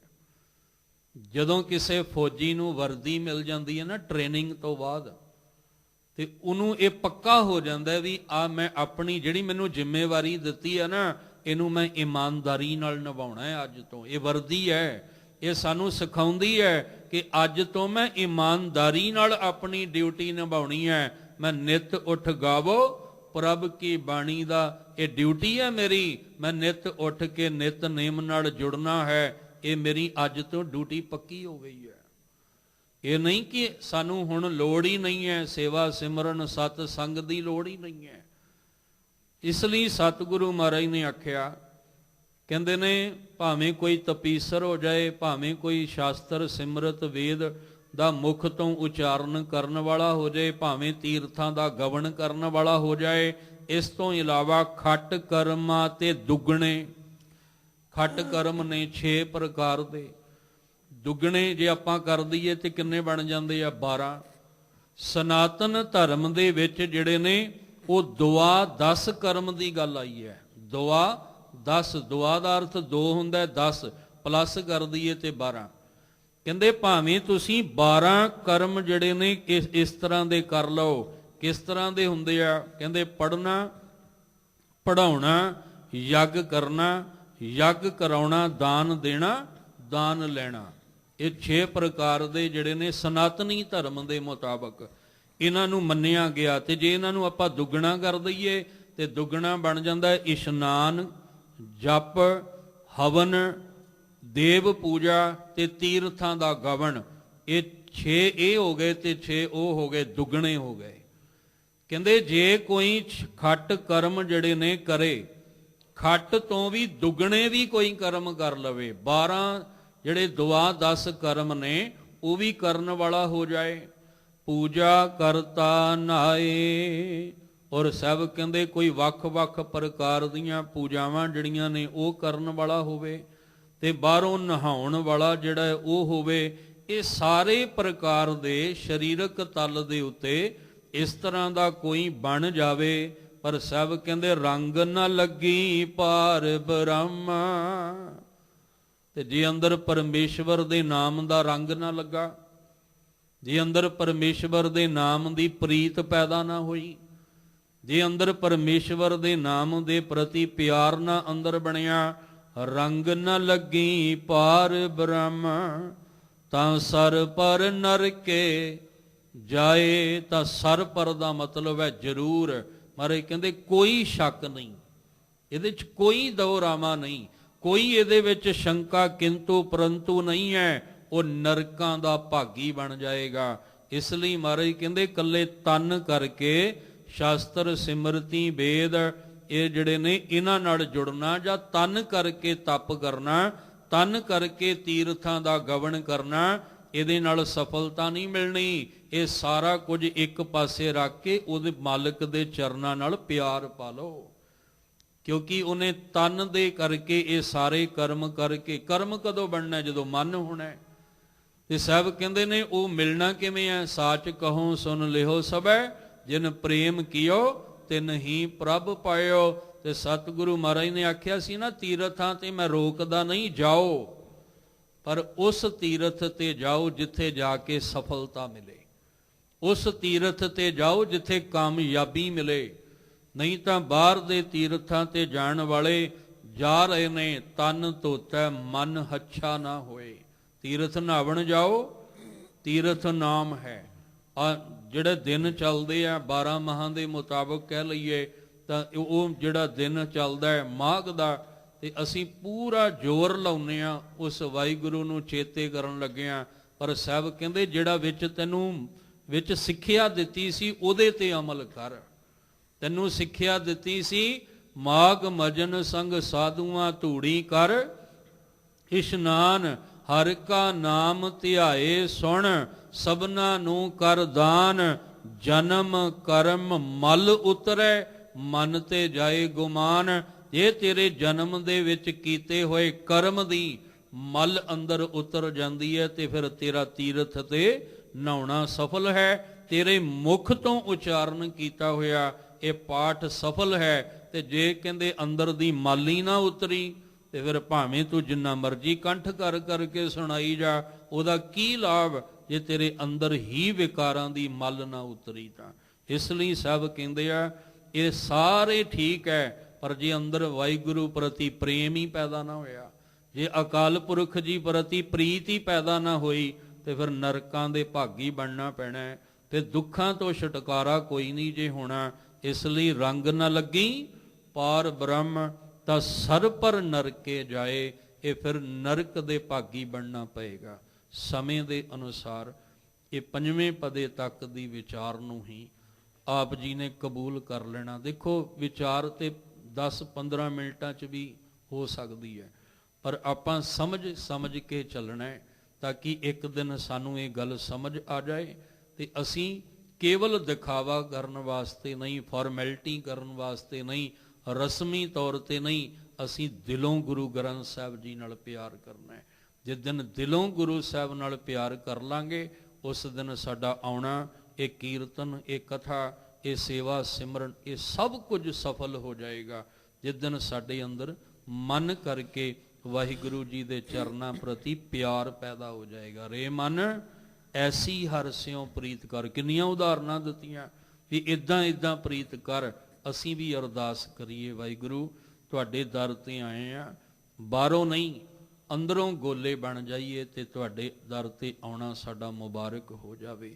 ਨਾਨਕ ਘਰ ਕੇ ਗੋਲੇ, ਨਾਨਕ ਘਰ ਕੇ ਗੋਲੇ, ਨਾਨਕ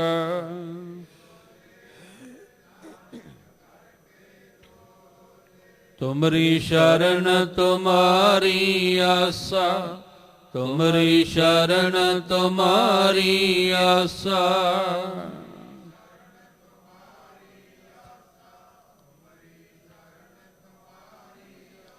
ਤੁਮ ਹੀ ਸੱਜਣ ਸੋਹੇਲੇ, ਤੁਮ ਹੀ ਸੱਜਣ ਸੋਹੇਲੇ।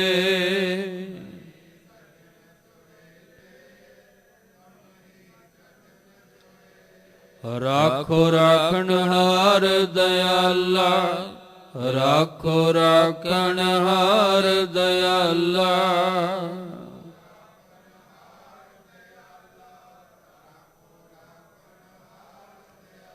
ਨਾਨਕ ਘਰ ਕੇ ਗੋਲੇ, ਨਾਨਕ ਘਰ ਕੇ ਗੋਲੇ, ਨਾਨਕ।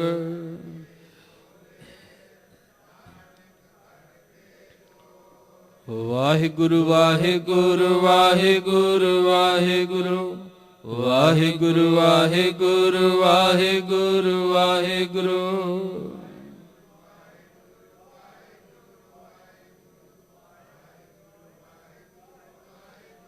ਵਾਹਿਗੁਰੂ ਵਾਹਿਗੁਰੂ ਵਾਹਿਗੁਰੂ ਵਾਹਿਗੁਰੂ, ਵਾਹਿਗੁਰੂ ਵਾਹਿਗੁਰੂ ਵਾਹਿਗੁਰੂ ਵਾਹਿਗੁਰੂ।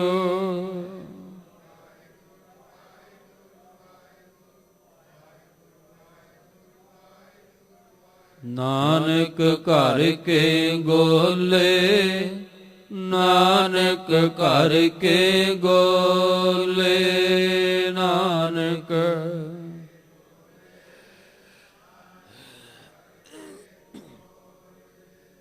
ਪਿਆਰ ਨਾਲ ਭਿੱਜੇ ਹੋਏ ਆਈਏ ਤੇ ਪ੍ਰੇਮ ਦੇ ਵਿੱਚ ਸਤਿਗੁਰੂ ਜੀ ਦੇ ਚਰਨਾਂ ਵਿੱਚ ਜੁੜ ਕੇ ਬਾਣੇ ਤੇ ਬਾਣੀ ਦੇ ਰੰਗ ਵਿੱਚ ਰੰਗ ਜਾਈਏ, ਜਿਹਦੇ ਨਾਲ ਲੋਕ ਸੁਖੀਏ ਪਰਲੋਕ ਸੁਹੇਲੇ। ਨਾਨਕ ਹਰ ਪ੍ਰਭ ਆਪੇ ਮੇਲੇ ਜੀਵਨ ਬਣ ਸਕੇ ਤੇ ਅਪਾਰ ਖੁਸ਼ੀਆਂ ਸਾਨੂੰ ਜੀਵਨ ਵਿੱਚ ਮਿਲ ਜਾਣ। ਤੁਹਾਡਾ ਆਉਣਾ ਮੁਬਾਰਕ ਹੋ ਜਾਵੇ।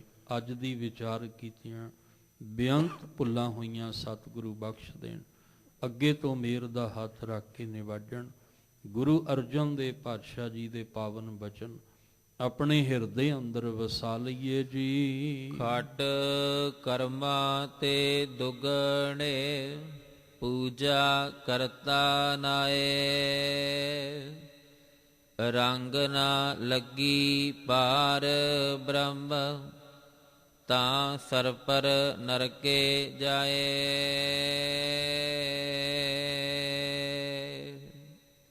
ਵਾਹਿਗੁਰੂ ਜੀ ਕਾ ਖਾਲਸਾ, ਵਾਹਿਗੁਰੂ ਜੀ ਕੀ ਫਤਿਹ।